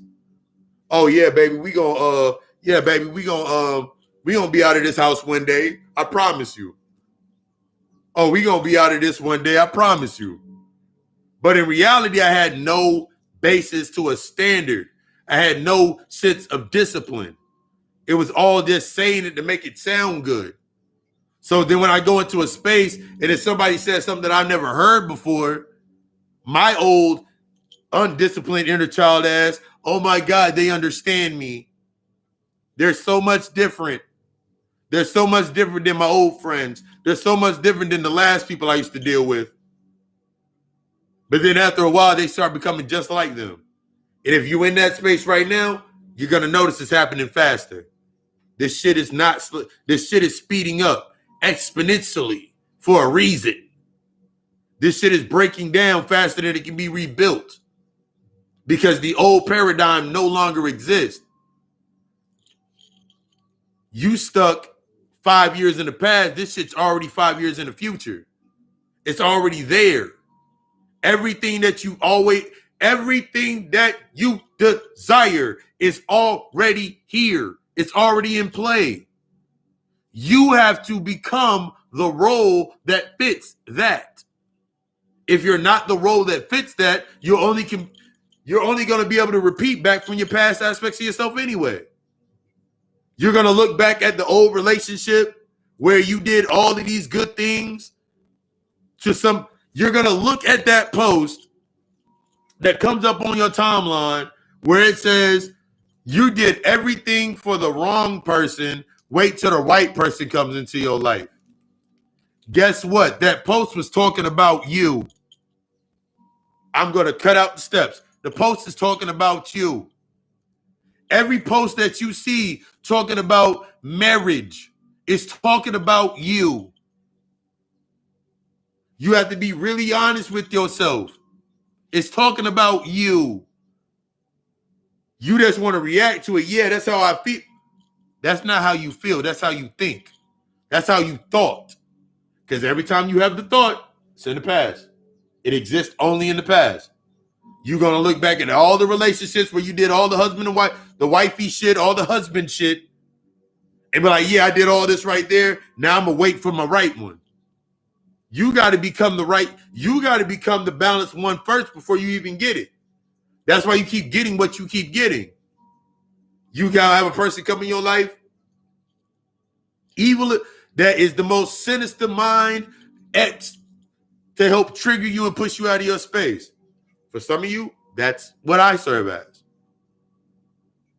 Now you got to look at it. Take the simple example of a relationship where you say, okay, cool. You got a high value ass nigga.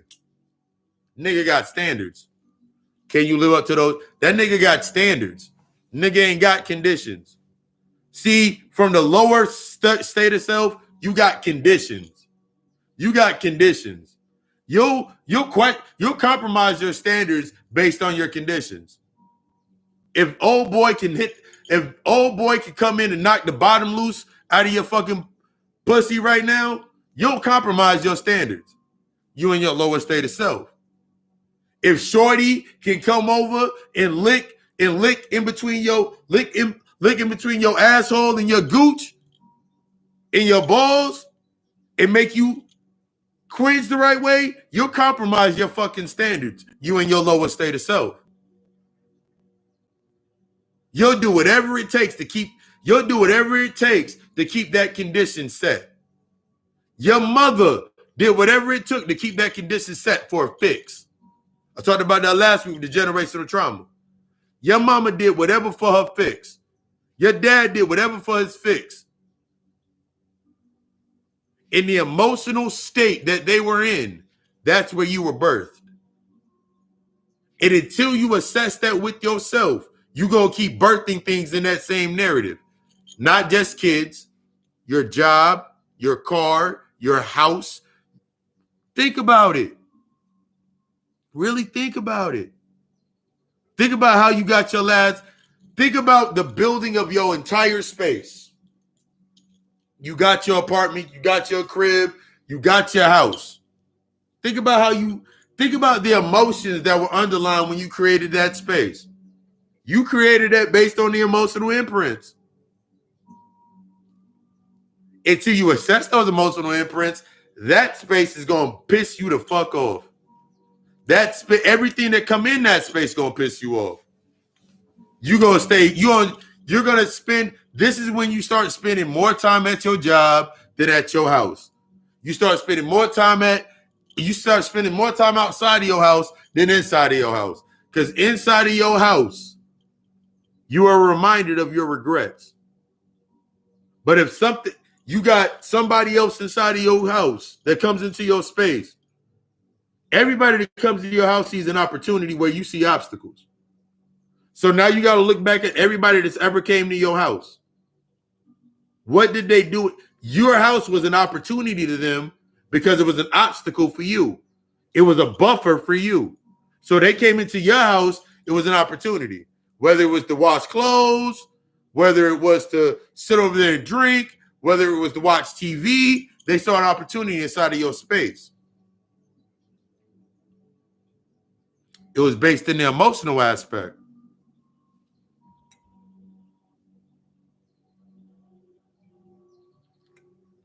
It was based in emotion.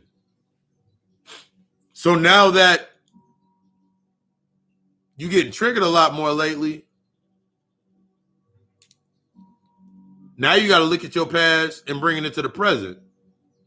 Who are they?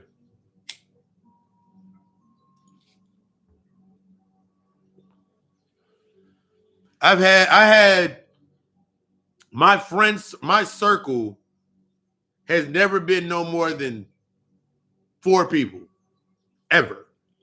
I've never had no more than 4 people that I considered that were close to me. 4 people, 4 positions. 5 counting myself because my alter egos. That's one of the things I had to understand. In order for all these people to be inside of the space, I had to create a receptive identity to fit all of them into the space so I can keep compartmentalizing it.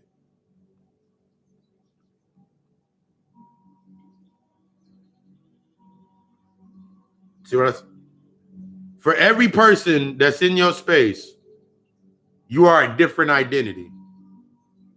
Even if it's a group of them, you are a different identity. Each one of them have a different perception of you based on the same it can be the same corresponding emotional wound. Guilt, insecurity, doubt, codependency, and you form codependency. Trauma bonds are based in codependency. You wanting to be super clingy, that is a codependent feature. I want somebody that drops everything that they're doing to give me everything, to do everything, to be there right beside me. I do not want that. I do not desire that. I do not desire a person that is willing to drop everything that they are doing. I don't want that because I don't want to be that for anyone else. I really do not want to be in that aptitude of that type of emotional debt to anyone. I don't want to put anybody in a position of that way. I don't want a person that is at all costs will never tell me no. I don't need that. That's not what I need in a balanced state. I need someone that's able to tell me no. I need someone that's able to tell me no. And I learned this earlier on. I remember I used to say this shit all the time.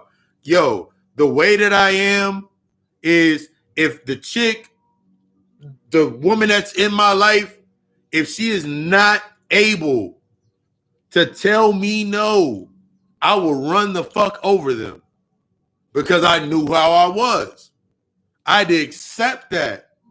That was a very dark aspect. That was a very dark aspect of myself where I was very manipulative. Even when I didn't even think I was being manipulative, I was being manipulative. That was a very dark aspect of myself. So now when I was inside of these spaces and when I was becoming open to learning that aspect, I was looking at people and I was like, damn, that motherfucker is really manipulative. They're really emotionally manipulative. Because we think emotional manipulation is simply, you think from one side of it, emotional manipulation is they simply manipulate your emotions. Emotional manipulation is when you need to have a conversation, Emotional manipulation is something as simple and plain as we need to talk. That's emotional manipulation, sis. That's emotional manipulation, bro. Emotional manipulation is when you say that you need to have a conversation with somebody and then you avoid the conversation. That's emotional manipulation. You've been a manipulative person. That's why when you go into those spaces and you start reacting to people when they say things to you, you're still living inside of your own manipulation. Your manipulation didn't work anymore. The way that because you didn't understand the aspect because it was a traumatic experience that led you to that point. That's how you've been acting. Staying in that I'm an independent woman phase, you are emotionally manipulative. Staying in that bitter brother phase, you bitter because your baby mama or your wife or your mother, you still bitter about those aspects, and now you want to make all women pay. You are being emotionally you are being the manipulator. You are now the manipulator. You went from being manipulated to being the manipulator. You keep going back and forth because you keep triggering the thoughts to go back and forth because you have not learned to transmute. Transmute takes the aspects of being vulnerable and accepting I've manipulated as well as I've been the manipulator. Because when you leave from here and you go take your little path and you go up and you go to the path and then you go look into the space with yourself, into the darkness, you got to be able to accept every version of yourself.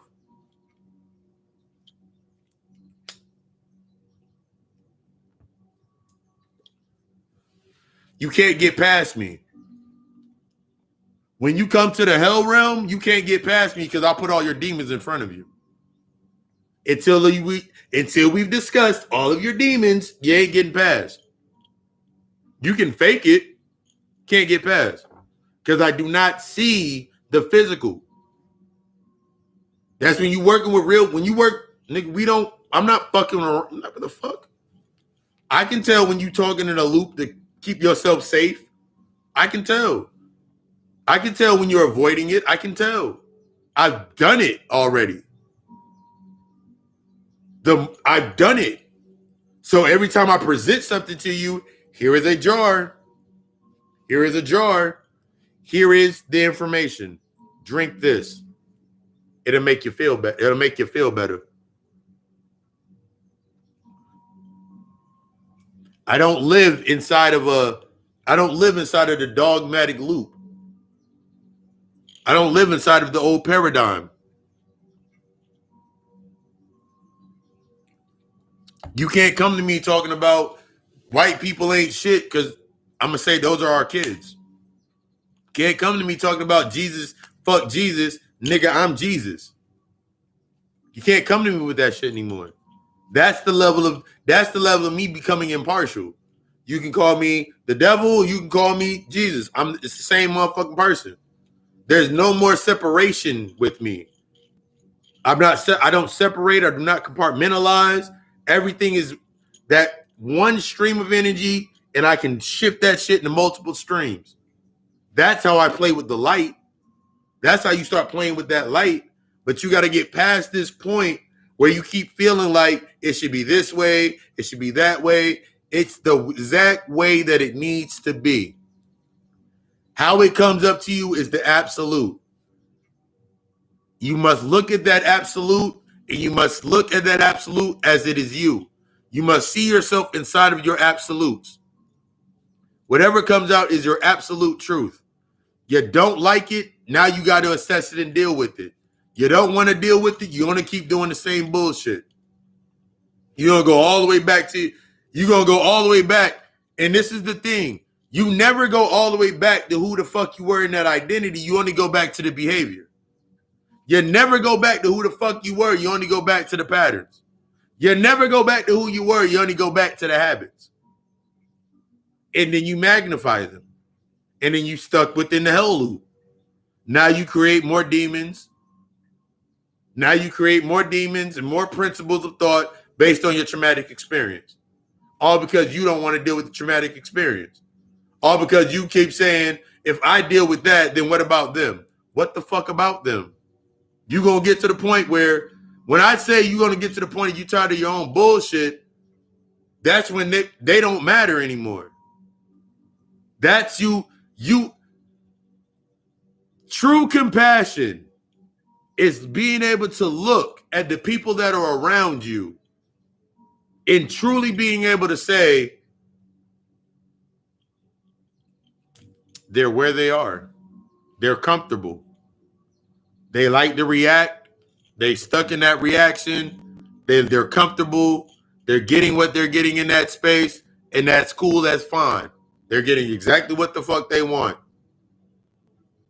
But when it comes to their needs will never be met. Because as long as you keep reacting to that and you keep looking at what they're getting, as long as you keep looking at what motherfuckers getting what they want, you neglect your needs. Well, I can get it the same way. No, that's not how that shit works. The formula that you're looking for does not exist until you have created the formula for yourself. The only thing you can look at when you look at another individual is their focus and based in their discipline and when they got what they got. Everything else is a methodology. They can give you some methods. They can give you some techniques. I can give you techniques, methods. I can sit down with you and we can express. I can give you reflections in your perspective, but I cannot give you what you want, because what you want does not exist. What you want does not exist. It only exists in your mind. I cannot give you what is based in the aspects of your mind. I cannot give you what's an aspect of your trauma. I've done that already. When I was stuck in the separated sense, I would always try to give people everything that they wanted. That was the codependency speaking. I would give them everything that they wanted. Divorce what the fuck I needed. So naturally, since I'm now in this space and now I'm tired, because I've given them everything that they wanted, now I'm tired. I was already tired. I was already angry. I was already upset. I was already frustrated. I was already jealous. I was already insecure. I was already all the emotions. Now I'm just emotionally raw. So you can do this one of two ways. Keep giving the way you keep giving. You always go to the state of becoming emotionally raw. And then you try to reset yourself based on your identity. Or you can go take this path. When you get to the point of emotional rawness, you out here angry as hell. I'm an empath. I hate feeling everybody's feelings. You got some shadow work to do. I love being an empath.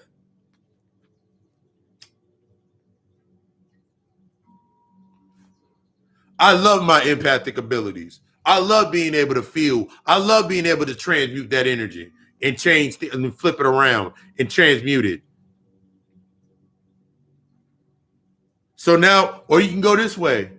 You become emotionally raw and sit there with your rawness. Sit there with your nakedness. Sit there with your realness. Write down that letter. Sit there with it. Start apologizing to yourself. Start forgiving yourself. Look at the points where you regret it. Admit that you did not know or understand. Admit that you did not know or understand, and admit that you still do not know or understand. But the only difference is I'm willing to do the work. See, a lot of motherfuckers have said, I'm going to do the work, simply saying I'm going to do the work, and you spoke that shit to the universe, the higher power, whatever you want to call it. You said that shit, and ever since you said it, and every time you step off that path, and you keep stepping off that path, shit been getting real chaotic for your ass. But since you don't understand what chaos is,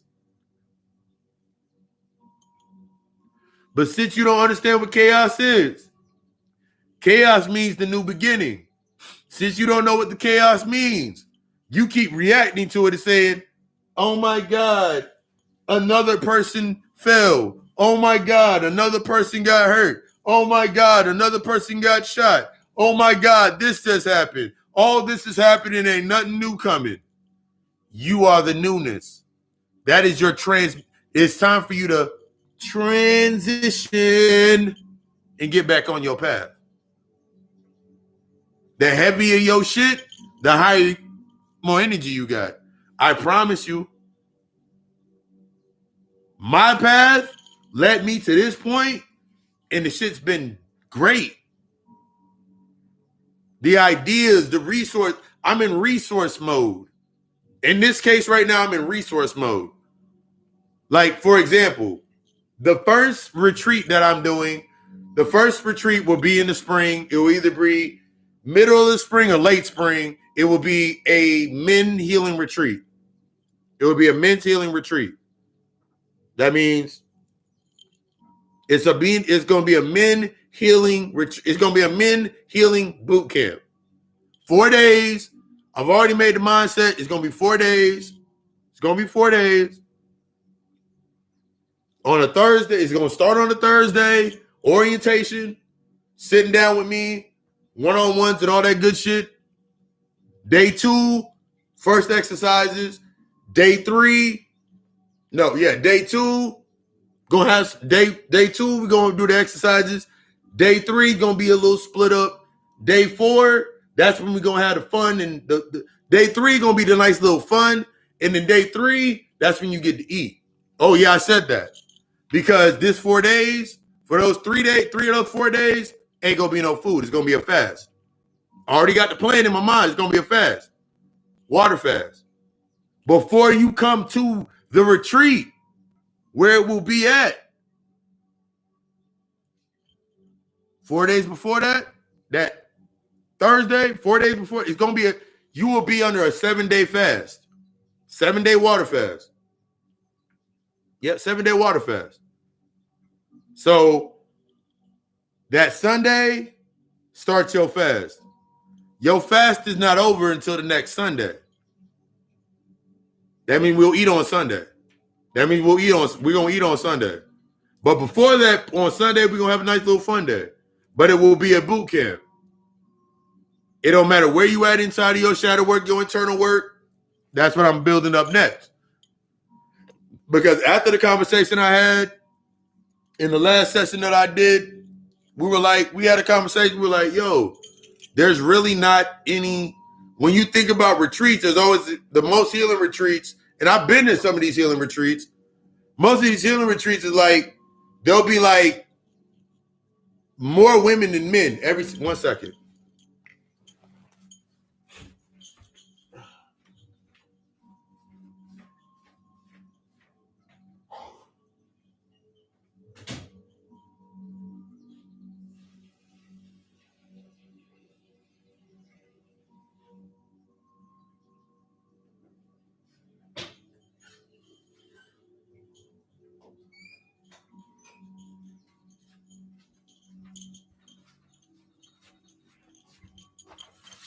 There's more women than men. There's always more women than men. Because now we look at it from the aspect like there's more women than men. So I'm going to be putting together this retreat. Y'all stay tuned. I'm going to put out information on my social media sites for the retreat, the plans for it, all that stuff as I keep building it along.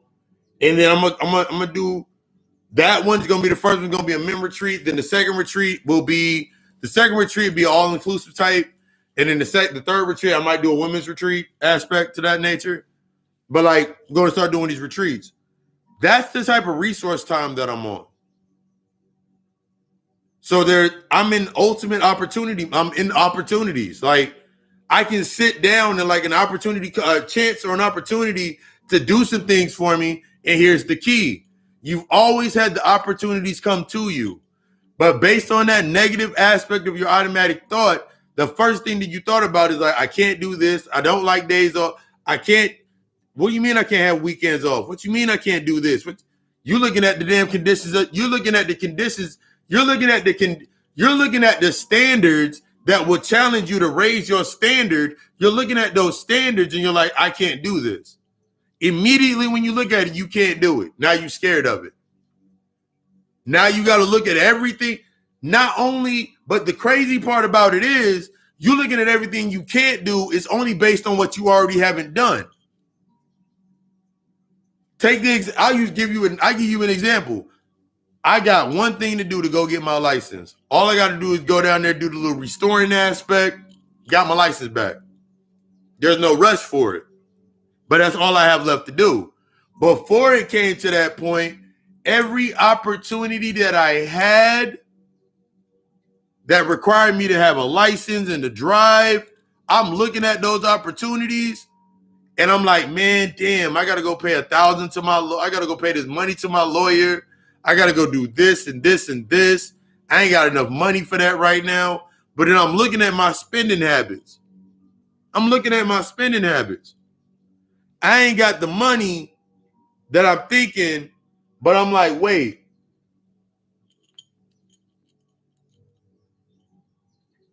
I spend $100 a month. I spend $100 a week frivolously as fuck. I don't need half of the shit that I buy with that $100. I can save $100 up. That's $400. $400 one month. $400 for the second month.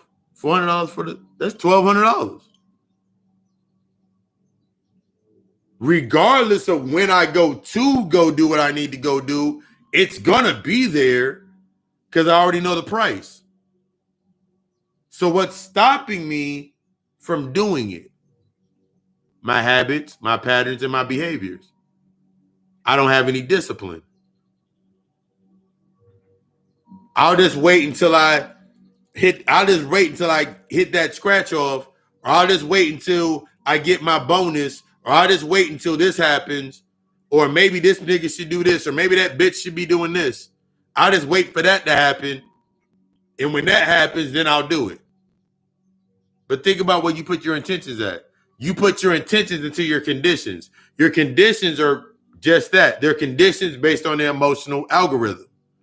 So if I set my intention based in anger into a space and if something makes me happy or feel happy, then I'll forget about that aspect. And then it gets even deeper. Then when I look at the good thing that happens, or I look at whatever happens that comes into my life, since I'm stuck in codependency, I'll be like, I can't lose them. They made me happy. I can't lose them. They taught me how to read. I can't lose them. They taught me how to go work out. I can't lose them because I haven't disciplined myself and I have not applied that to myself. I'm applying to my conditions and not to my standard. Nobody gave me my standard. They taught me how to assess my standard. What they gave me were the aspects inside of my conditions to deal with my emotions. They didn't. Damn. Because now you're looking at, that's why shit goes stagnant so quick. Shit burn out. What if right now, tomorrow, tonight, you laying up with somebody and you give them that good old, you give them the best. But as you laying there, you don't feel anything. What would you do? Would you have the conversation with them? Would you have a conversation with them? Or would you avoid the conversation like you've always did? You always came to that same point. You always came to the same point. You always came to the same point. You always came to the same point. What you do when you come to that point, that's the important point. That's when you need to become receptive. See, you come to these points, when you come to that same point, instead of trying to be reactive, you have to become receptive. You got to become receptive of the lesson that's inside of that space. Because until you switch from being trying to be reactive to it and now acting out the trauma, and now you must become receptive and sit in that space. That's one thing that I had to learn. That's one thing that I now counsel and teach on, is you got to become, that's the impartial point. This is the point where you become impartial. Now I'm sitting in that, oh shit, nigga, damn. It didn't matter. It didn't matter if it was more them than me at that point in time. The only true point that really had any basis was me, my reactions, my trigger. How was I triggered inside of this space? What have I not dealt with? Let me sit down with myself. Let me have a conversation. I don't know how to, going even more being honest, I don't know how to have this conversation. Now I got to go and access every motherfucking old head in my life said, nigga, we don't do therapy. Maybe I need to sit down and go sit down with a therapist. Maybe I need to go sit down with somebody that can help me put this together, aid me in putting this together. Maybe I need to assess my maternal wound for the aspects of asking or needing help. Maybe I need to assess this the wound of my father from what I learned from not asking for help. Maybe I need to go sit down now. Take the maybe off and say, I need to do this.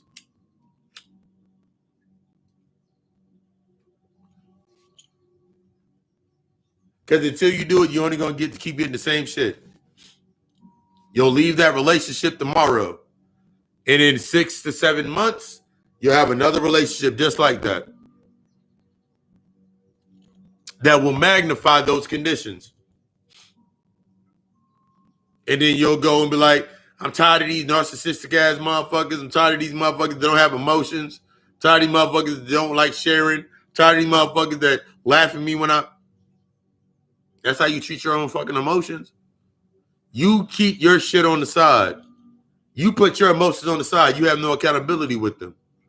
That's why every woman that you will meet does the same shit to you that you've been doing to yourself. That's why every nigga that you meet gonna keep doing the same shit you keep doing to yourself. Because that's how you see it. Regardless of what the fuck they're doing, that you only see it one way. You only see it through one note. Because you used to looking at everything through one fucking note. You used to one note being sung. You staying in that identity. You used to one note. And then you came into your spiritual sense and you use that same fucking note. And now you find yourself drafting back to the shit that you used to do. But it don't feel good. It don't feel the same no more. It don't feel good. It don't feel good no more. You realizing that you get more tired easy. You've already been tired. Your spirits and the ancestors, they're going to take that shit away from you. As soon as you were protected, but you lost your protection because you kept trying to stay in that space. They'll take it away from you. Oh, trust and believe. They'll take that shit away from you. They took that shit away from me for a good year. They took my shit away for a year's time. They took it. They didn't take it away. They minimized that shit down to a fucking faint heartbeat.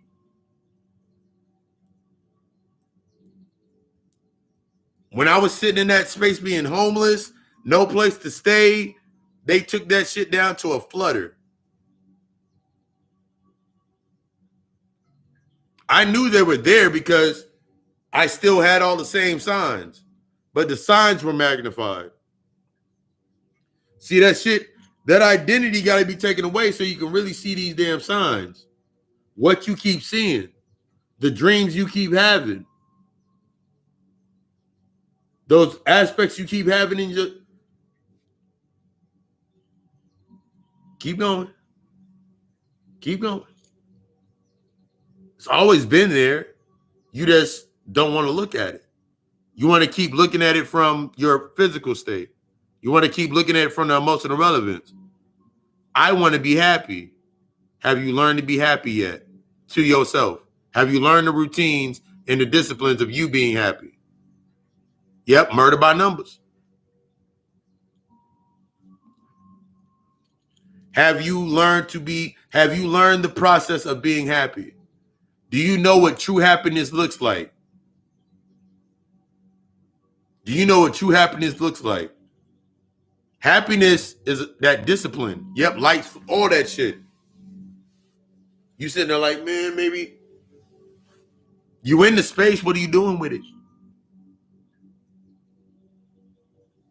Like, and the biggest thing that I tell people all the time, like when I tell motherfuckers all the time, you can be sitting in the space that you need to sit in, but that aptitude for yourself to actually sit there and be a child again. You have so many ripped up memories of being a child. That's what stops a lot of motherfuckers from coming into the healing process. Because you have so many of these memories of your childhood that you have now made yourself relevant as an adult, living as the child. Because now you do whatever the fuck you want. Because you thought childhood was doing whatever the fuck you wanted in that aspect. So all you can imagine is, I don't want to sit with that. And when I have consultations, I'm dealing with my client, like, and I'm like, yo, it's time to sit down in the darkness. It's time to sit there. You're gonna sit there for a little bit. I promise you nothing good. I promise you everything to make you better. You got to go sit down for a little bit. And I go on about my business. That's your decision. And then you come back later on. It's okay. Cool. Whether you come back or not, that's not on me. I did exactly, I've done what the spirit told me to do. Force him to sit down, Lucifer. All right. Tell him that. All right. Don't defer from your path, Lucy. Okay. Because I refuse to refer from my path. Because I know my path, my purpose, my potential, and my perspective will always be challenged and changed. And I always go through the challenges and I accept my challenges. There is no more of this. And ever since I started doing this, I've noticed just over the last couple of weeks, as an example, for the last couple of weeks, the amount of resources that I now have, whether it be people, places, things, it could be the same person that has 5 different resources, but I have resources that match where I'm going and not where I was at. That's the key. Nothing in my space that sustains or gets the energy is based on where I was at. It's all based on where I'm going. The hardest thing about the acceptance process of the process and trusting the process is knowing that everything in your path is exactly what the fuck you need at that point in time. You can't skip ahead. You can't go past go. You in this shit now. What my favorite line from the original Carlito's Way, whenever Kleinfeld killed Tony T and his son, and what Scarface Al Pacino said to him, he was like, "Hey, you a gangster now. There is no book, there is no school, there is no orientation to this shit. You in here now. You got to be ready for this." That's why so many motherfuckers come into this darkness and they end up fucking dying. They end up transitioning, going back to their old self. This is not meant for you to, Best part of that movie. That part, go to Scarface. Next time you watch Scarface, for example, go look at Scarface, the scene where he was talking about being the bad guy. The niggas doing a candle. Whether they consciously did it, I have not studied and went back and looked at go study the directors and everything. Whether they unconsciously, the nigga was doing a candle ritual. If you watch how Tony is slouched in the seat, that nigga's doing a can.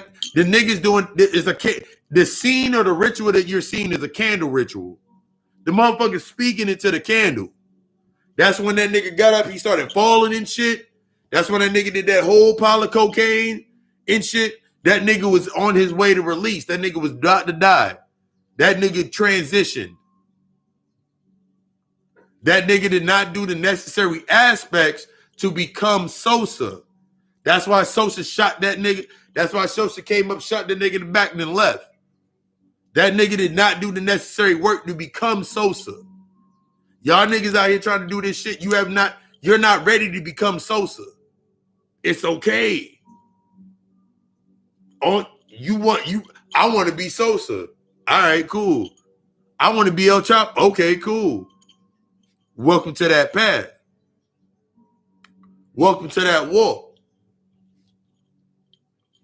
Welcome to this walk.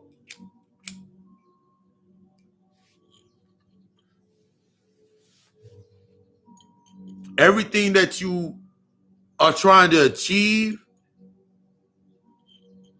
let it go. Because what is meant for you, spirit in the heavy, what is meant for you, I promise you, is better than everything that you ever thought about. All you got to do is accept the process. All you got to do is accept the process. I can promise you. I can promise you. All it is resources. You don't really need the physical. All you need is the resource. Because half of the shit that motherfuckers want right now, once they get it, they don't know how to maintain it. Because the work that comes with whatever you're trying to get in this space, you still got to do the work to maintain it. So either you maintain the avoidance or the conditions of your space, or you challenge your quality. You challenge your standard. See, in challenging your standard, that's when you come into that planning process. That's when you come into that being that's when you step out, that's when you become impartial. That's when you start making those decisions and they're not based in the emotional aspect. That's when you open up the true path of the heart. That's when you step into that true compassion. Because if I asked you right the fuck now, in an end-of-world scenario, motherfucker ran up, if there was a loaf of bread in the middle of the street right now, and you have not eaten in 30 days, you ain't eaten in 60 days, there's a loaf of bread sitting in the middle of the street, and the only way to get that loaf of bread is to shoot the other motherfucker in the head. Could you do it?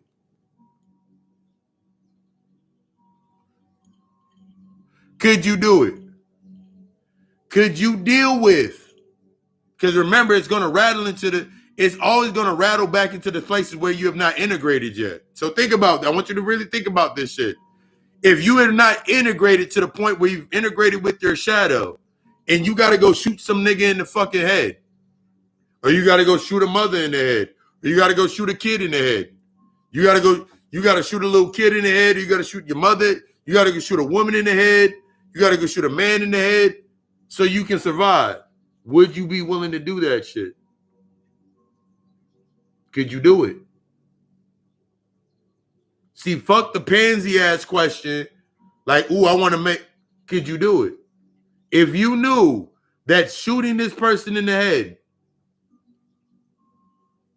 taking that bread and taking it to your space, and then taking the seeds, because this says a loaf of rye bread, you know it got seeds on it. And you knew you had the information that it took to take that bread, and I'm going to break this down. I can grow wheat with that. I can now grow shit with that. The seeds from that fruit. And you know you had to do, you know, if I go plant these seeds, I can grow a big ass tree, and I can now feed all of these people, feed my family, feed my people. Are you willing to do that shit?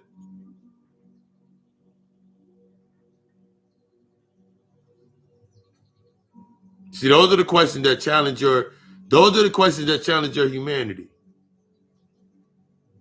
Do you really know what death is? I understand that death is nothing but a transition. So if I have people that have not yet eaten or gotten to that level around me, if I have people around me that have not yet gotten to the level of enlightenment that I'm on, and I know that I am the leader, I know that I am an elder. In this body, I know I'm a fucking elder. And I see somebody that all they want to do is eat on an am I willing to put it in their head? If I know that I got to go do that over there, that's the responsibility. Can you sit with those emotions? Can you sit with that? Are you integrated with yourself into that space that you can do that point? Knowing that if you take this person out, I'm about to go feed, for killing one person, I go feed 5. Because that's the space that you're in. Until you're willing to do that, you will never understand the space that you're in. Until you do that, you won't understand what this. You're gonna still be mad. It's population control. They making motherfuckers sterile with this shot. They trying to kill motherfuckers. You still afraid of death. They need that shot in order to exist inside of their world. I have not. You take the shot. You take the shot. You don't take the shot. I don't give a fuck. If you, for me, if you take the shot, then you have some doubts about the shot. I have the resource. I can lead you to the motherfucker. Hey, I do not know. I can help you deal with the emotional aspect I know my lane. I know my square. But I have somebody that can help you do the detox. I know some ways to detox. That's my position. That's my square. That's my pocket.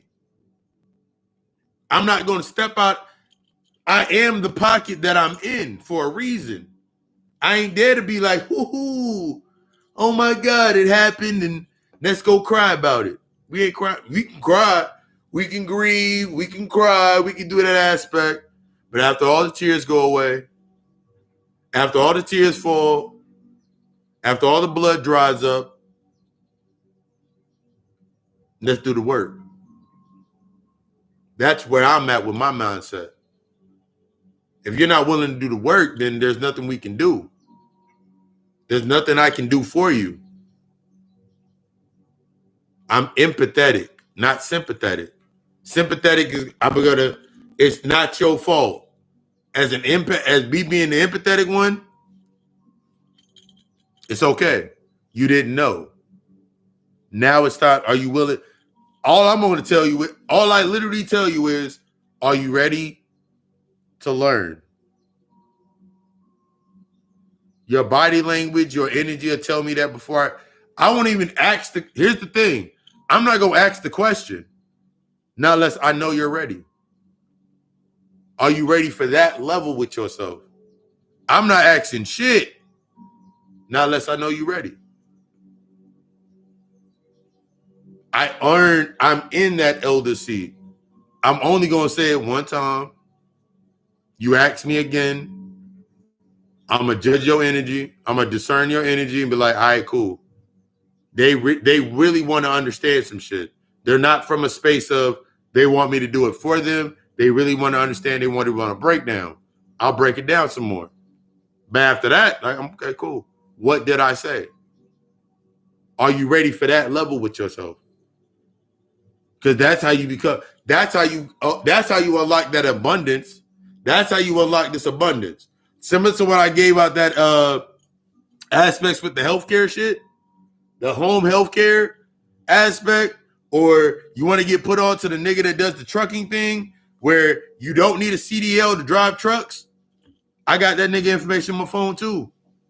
I'm not thinking about being a truck driver because it's something I could do, but it's not something that's for me. So most of the information that I get, I sit with it, I study it, I can break it down a little bit. Okay, that makes sense. Everything that I break down, it comes through the stream of it's synonymous with the LLC mentality and shadow work. Because understanding until you do your shadow work, everything else you're doing is a fucking facade to stay relevant.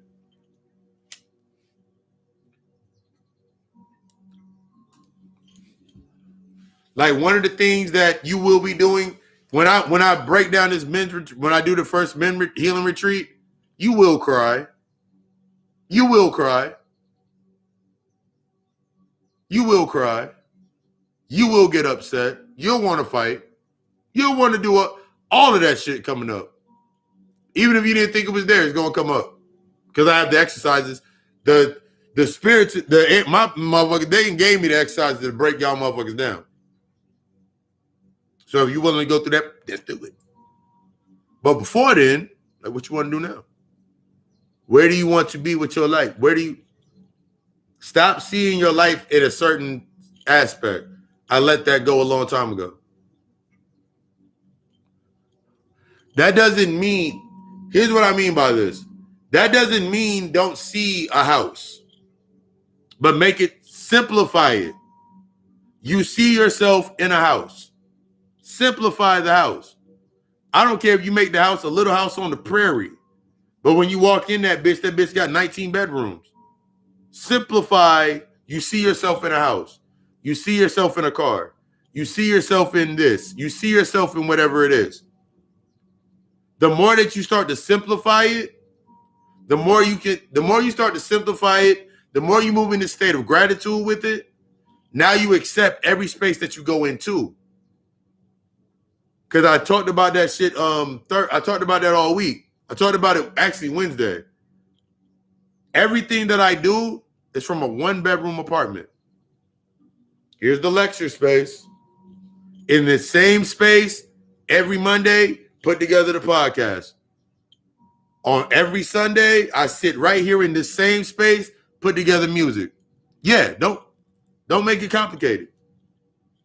In this same space, I put together the music for the podcast, the scores and the music that I use for the week. In this same space right over here, in this little space over here, that's where I do all the daily elevation videos. When I do the Facebook Lives, God Hour show. I'm learning the opportunities inside my space to raise my standard. That way, when the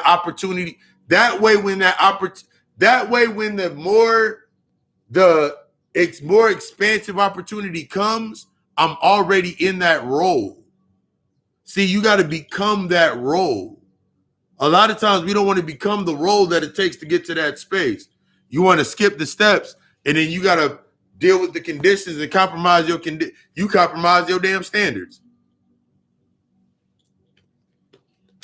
Now every big booty bitch that you look at, you like, ooh, she could be potential.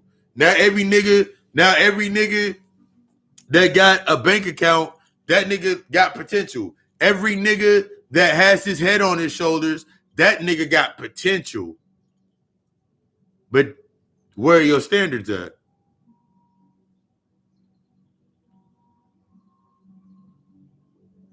Because as integrated motherfuckers, we got standards. You ain't got to live up to my standard. My standard is to challenge your standard. Got to change the mindset. My standard challenges your standard. Naturally, you come into the space with me, all you're going to do is be reminded of why, of your own insecurity and doubt. That's how it works. That's what an empath, at the highest point of an empath, that's what an empath does. Shows you where you fucked up at. Shows you where you're at really in real life. From there, like, what do you want to do with it? That's what a true empath is. A lot of the things that we keep getting stuck in, like, I don't know the last time that I said I'm an Aquarius. I don't know the last time that I said I'm a Scorpio rising. I don't know the last time that I said I'm a Gemini North Node. The only time I use these aspects is when I'm breaking down something or building something. Other than that, I've graduated from that space. That's why I can provide the service to that space. I've graduated in the aspects of working with the human design aspect now. I'm now in the receptive. I'm now in the receptive design in the human design because I'm a master. I'm a manifestor generator. So I had to master the lessons of a manifestor and master the lessons of the generator. But after I mastered those lessons, Naturally, I became the projector. So I went down the line. Naturally, I became the projector. Then I became the transmuter. Then I became the transmuter or the reflective. I became each one of these aspects. So now I can be a projector. No problem. Because when I provide services, I'm a projector or I'm a reflective. I have to, now that I've mastered that position, I can provide service to it. See, when you're going through your steps, a lot of people get stuck. Like, you got motherfuckers right now that are stuck as being a reader. If you've had services from me, I don't need the cards to read your energy. I use the cards to illustrate the energy inside, illustrate the energy, and give you the symbol in your mind so you know how to, now you know what to navigate with. I don't need these anymore. They're still here. I still use them. Just because I don't need these as a primary, these are auxiliary. These are auxiliary now because I've learned how to read and assess energy. I've learned body language and all those aspects. I don't need this anymore. I don't need these as a personal aspect. I still pull cards for myself all the time to keep myself sharp, but I don't need these to give you a reading. I can just sit there. We sit there during a video chat. I just read your energy the entire time. That's what I'm doing anyway. You're graduating. Stop getting, when you get stuck in that space, you've made it a religion. Like, you got motherfuckers right now that have made astrology a religion. You got motherfuckers right now that have made dark side a religion. You got motherfuckers right now that have made love and light a religion. That's when you look at the conscious aspect. They're using that shit. It's a religion to them now. That's what they need in order to exist in that identity. Meanwhile, nigga, meanwhile, for myself, and I love the fact that I've done it because I love it. I've went all the way back to now I'm back in, now I understand how to make money. Now that I understand the aptitude of my emotions, now I understand the aspects where I get stuck at when I'm not making money or whatever this is. Now I can look at my space and use discernment. And if there's something in my space that's always talking about a problem with money, they don't understand money, they don't understand, I can now talk to them differently. Talk to me nicely. Now I'm disrespectfully inside spaces. They think I'm disrespectful. Motherfuckers think I'm disrespectful as fuck. Okay. Motherfuckers think I'm respectful as fuck. Okay. Either way, they're seeing me as they need to see me. They're coming to me as they need to come to me. That took a lot of them layers off. It takes a lot of them layers off. Every time you find yourself in a space where you're being reactive, that is a lesson for you to learn. Every time you find yourself in a bias, a lesson you feel like you got to learn. Every time you find yourself unable to be impartial, a lesson you got to learn. Are you willing to learn the lesson and be like, you know what? I'm done with this. I'm done with this automatic thought process of me still treating every girl that I get with like my mother. Treating every girl that I get with like an aunt, like the last one, based on those conditions. Look, you coming into my space, the last bitch I was with, she did this, and this. The last bitch I was with, she did this, and this. If you don't want to go that far, you can't do this, or this. Now, I've automatically intentions in the conditions. I've made that bitch be able to make that shit dormant. Now, when she has an emotion, when some emotional shit come up, she ain't gonna talk about it. I'm gonna think everything's okay. Now, when he don't talk about it, you gonna think everything's okay. Because that's what you trained yourself to do in your conditions and your intention. Now you wondering why the relationship ain't going nowhere. Now you wonder why the friendship keep getting stalled up. Now you wonder why your job fucked up. Because you keep putting your intentions inside of your conditions. You ain't changing your standard. You wake up every single morning and do what when you wake up? You wake up every single morning and give yourself what do you do every time when you wake up in the morning? Whether you go grab a cigarette, grab the blunt, grab the bottle. What does that represent for you? And then you want to look at your world and blame the world for your bullshit? How do you start your fucking day? You start your day with a smoke screen. You start your day outside of your you start your day outside of your emotional presence. You start your day, you're irritated, you mad, you upset, you frustrated, whatever emotion it is, and then you go straight to your damn phone. You pick up your phone and you go to one of these motherfucking apps right here. You go to Facebook, you go to TikTok, you go to Twitter, you go to Snapchat, and you go look at other motherfuckers' lives. You go look at, oh shit, that nigga, da. Don't worry. There's a plan for that. Okay, that's why I stepped in. Don't worry. There's always everything you need in every space that you need to get to. That's how I built this. That's how I built when I created or transmuted. It wasn't about me avoiding this, because somebody can sit there and tell you, you go look at Facebook to go find your identity.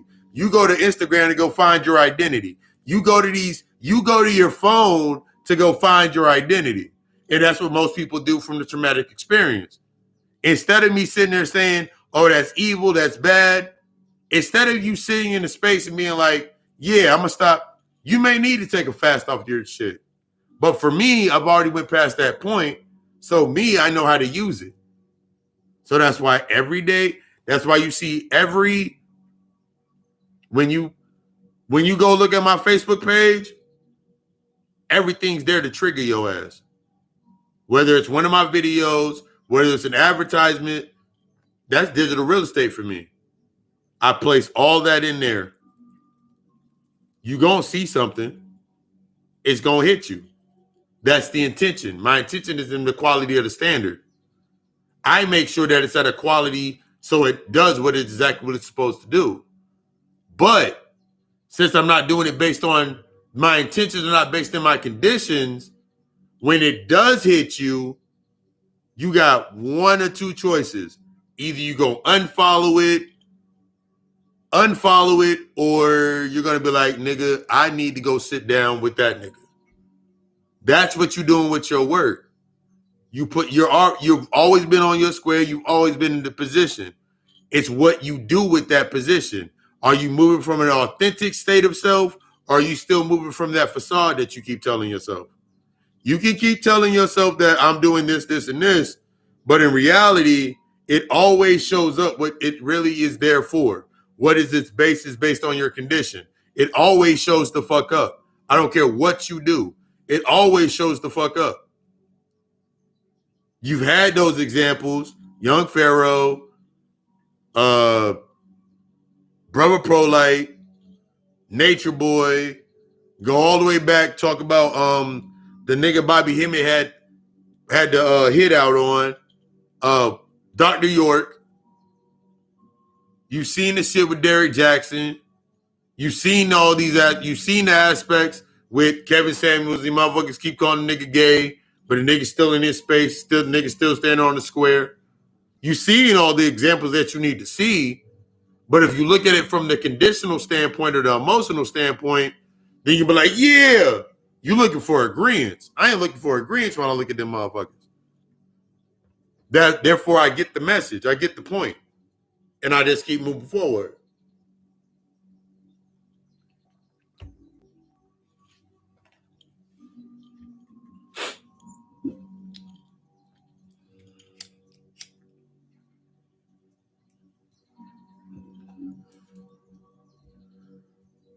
But we're going to open the floor to questions, the Q&A period. You have a question, if it don't have to be about this specific subject, because I talked about a lot of shit. It's the Q&A. You have a question, drop it in the comments. Let's build.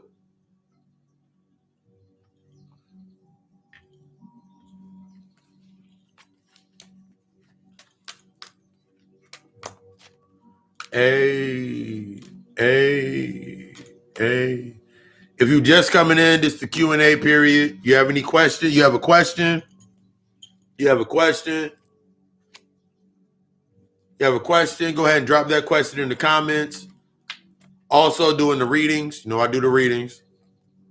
Do the readings. Readings are based on donation. Even if you don't want a reading, you have a question, you feel like you got some shit from this, go ahead, hit that Cash App, show that reciprocation in there, show that appreciation for that. Love you for that. Thank you for stopping through. Anything for the services are inside of the description. If you had previous service and you're ready to move forward, you want to set up an appointment for that, set that up. Because all we're doing is building and growing over here. Do.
Makes me want to scream. I don't know why that Rome song just came in my head. Makes me want to scream and da-da-da-da-da. Makes me crazy. Cause you are my lady. You are my...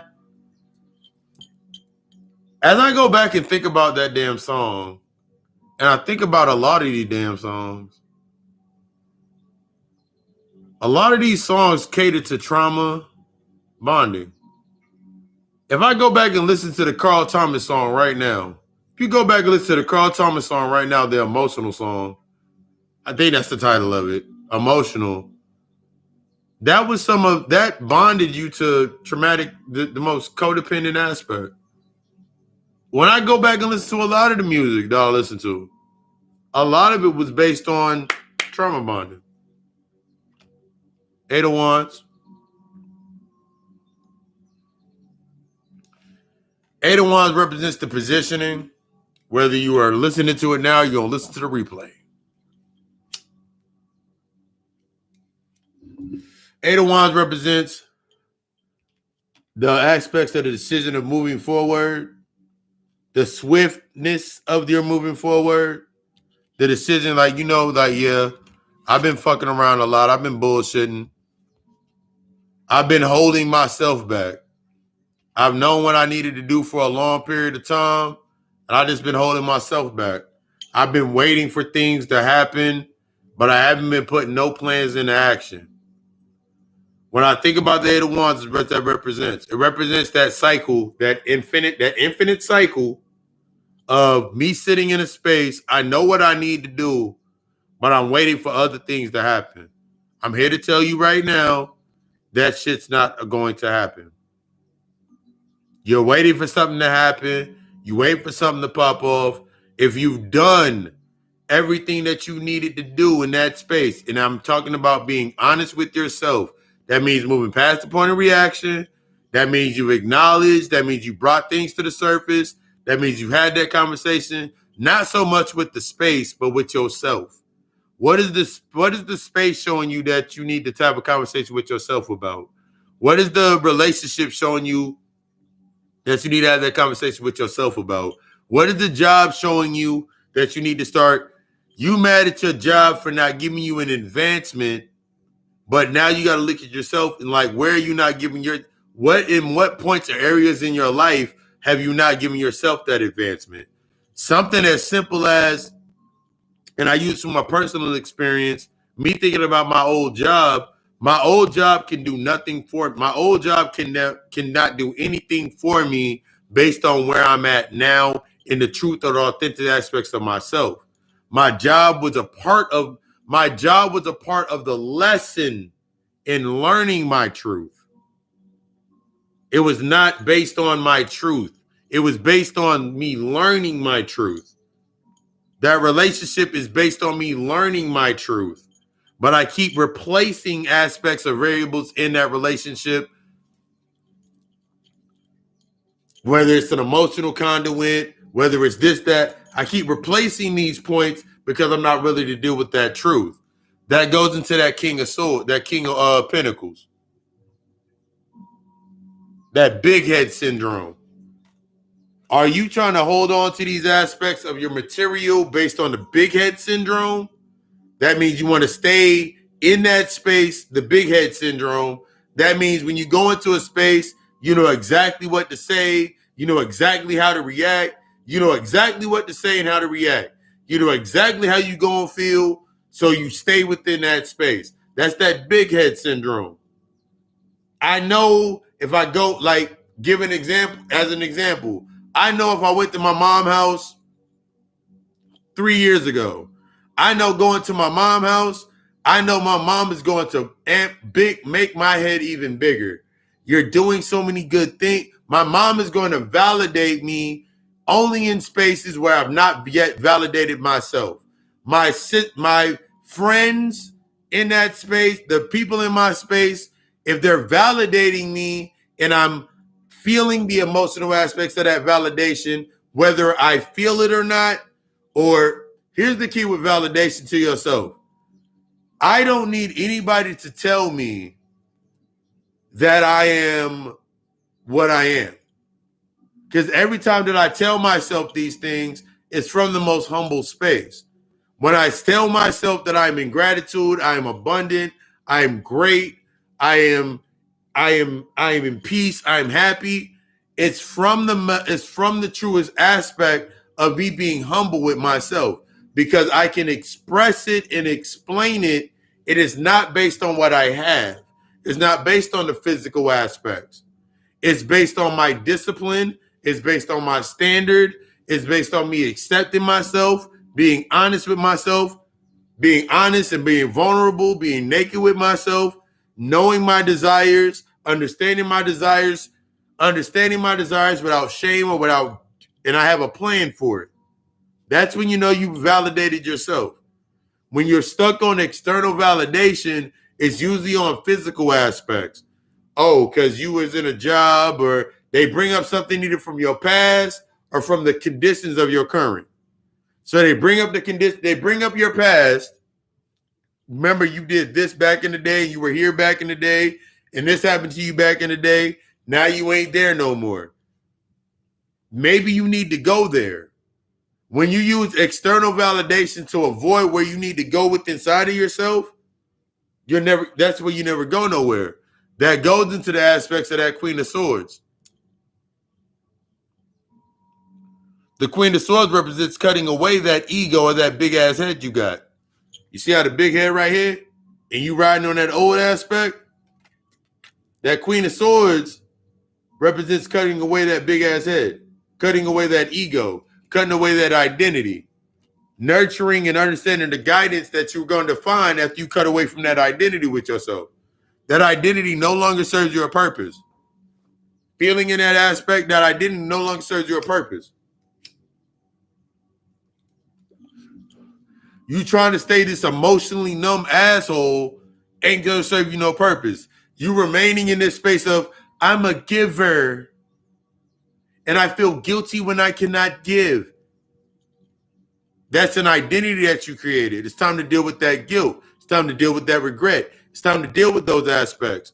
That's what the high priestess represents. The high priestess represents the acknowledgement. The high priestess has acknowledged all of her flaws. The high priestess is now receptive of the lessons. That's why she's sitting on the books and in between those two pillars to get into the wholeness of her own soul, get into the wholeness of that soul work. You know you need to do that. You know you need to start dealing with that soul work. You know you need to start doing that internal work. What's stopping you? You can't say you no longer can say shit like, oh, it's my kids. Your kids are the reflection, and your kids are the reflection of you. So the things that they're doing, the things that they're going through, the reason that it triggers you is because it's aspects of you that you have not yet learned. That's why you're saying they're too young. That's why you always hear motherfuckers that they're too young to know that part. Or we can't take away Christmas. We can't take away the holidays, but that's your family. You keep giving them the same narrative that you stuck in. If your child comes to you and says, I don't want to be around them because of the way the energy makes me feel, or they're always talking about this, you need to listen to that. It's time to become receptive of that, because your reaction will always be, but that's family. You need to take that bullshit narrative out of your space because you're feeding it to them. You're feeding them that of what you have not synthesized inside of yourself. And that's what leads to that 5. Remember, I don't need the cards. I just use them to illustrate. That's what leads to that 5 of Pentacles. The 5 of Pentacles represents the material troubles. That material trouble bullshit. You stuck on the physical. You stuck on what you want, and you're afraid to listen to the lesson of what the fuck you need. You keep going for what you want, and then you keep noticing that you're going to keep seeing shit falling apart. Everybody that comes around you is falling apart if you haven't noticed it yet. Every motherfucker that come around you is falling apart, passing out, everything. Why? That's showing you that it's time for you to let go of some shit. You holding on to the physical aspect. If I hold on to it for one more day, if I do this for one more month, you're going to spend another $1,000? You're going to spend another $800? You're going to spend another $400 to do what? You're spending more money in maintenance. You're spending more money in maintaining your condition than doing the work. You putting your value in the condition to keep trying to get what you want, and you're not gonna get you gonna get what you want, but you're gonna lose what you need. You gonna keep going for that want without anything based on it. See, your want is empty based on emotion. So the moment that you get what you want, now you feel like you're happy for a couple of days, couple of months, couple of years. It's always the pendulum is gonna swing back into it, and then you're gonna want more of it. That's the gluttony. That's you stuck in that gluttonous aspect with yourself. That's you stuck in that gluttonous state. But when you come into this what you need, let me tell you about what you need. Let me tell you about what you need. What you need forces you to sit down. What you need forces you to actually face yourself and be honest with yourself. And that's the opportunity that's in that Ace of Wands. The Ace of Wands represents that new opportunity. What it says at the bottom of the card, the root of the power of your fire. Where is your power rooted in? Where are you rooting your energy into? Why do you keep subleasing your energy out? Why do you keep subleasing your energy? I'm only going to give this based on what I can get back. You'll never get anything because you stuck. You only can get based on your level of your emptiness. You want to stay full of anger and expect to get happiness. It don't work that way. You want to stay full of doubt and you want to get peace. It don't work that way. You want to stay full of regret and want to get peace. It don't work that way. You got to empty yourself of that regret, that doubt, of that lower level shit. You got to release that shit, allow it to be burned away so you can actually take it and actually become the happiness that you're trying to seek. Keep trying to go for what you want, and you won't get it. I promise you. You'll get exactly what you want, and you'll lose every lesson that you need.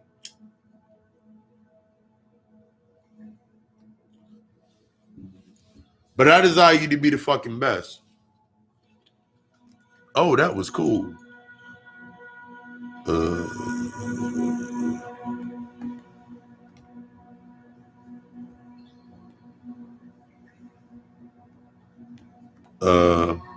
I didn't know I could make a full screen. It says I don't know how to. Oh, wait.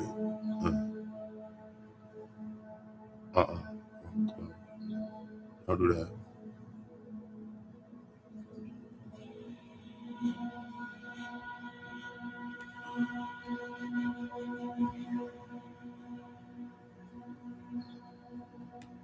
Do.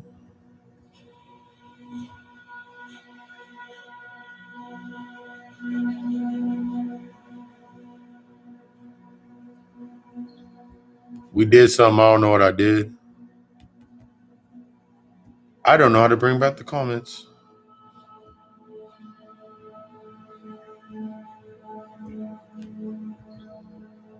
That was cool. Even I don't know what the hell I just did, but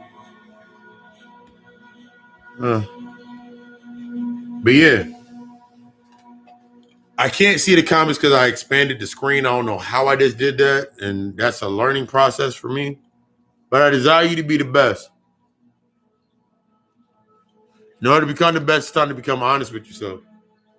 It's time to access and understand where you've been mentally filtering out your opportunities.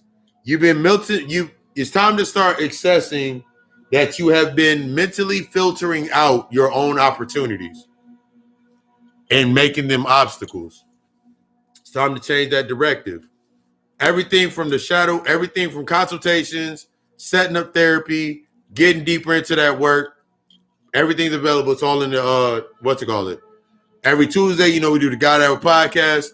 Every Wednesday, we're doing the God Hour show. Everything in between, that's opportunity for you to tap in so we can get personal with yourself. I desire you to be the fucking best. I love you. Thank you for chopping through. Thank you for coming through, getting this information, getting that lesson. From this point, this is the end of the old thought process. This is the beginning of the new. What are you going to do with it? I love you. We love us. Ashe.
Okay.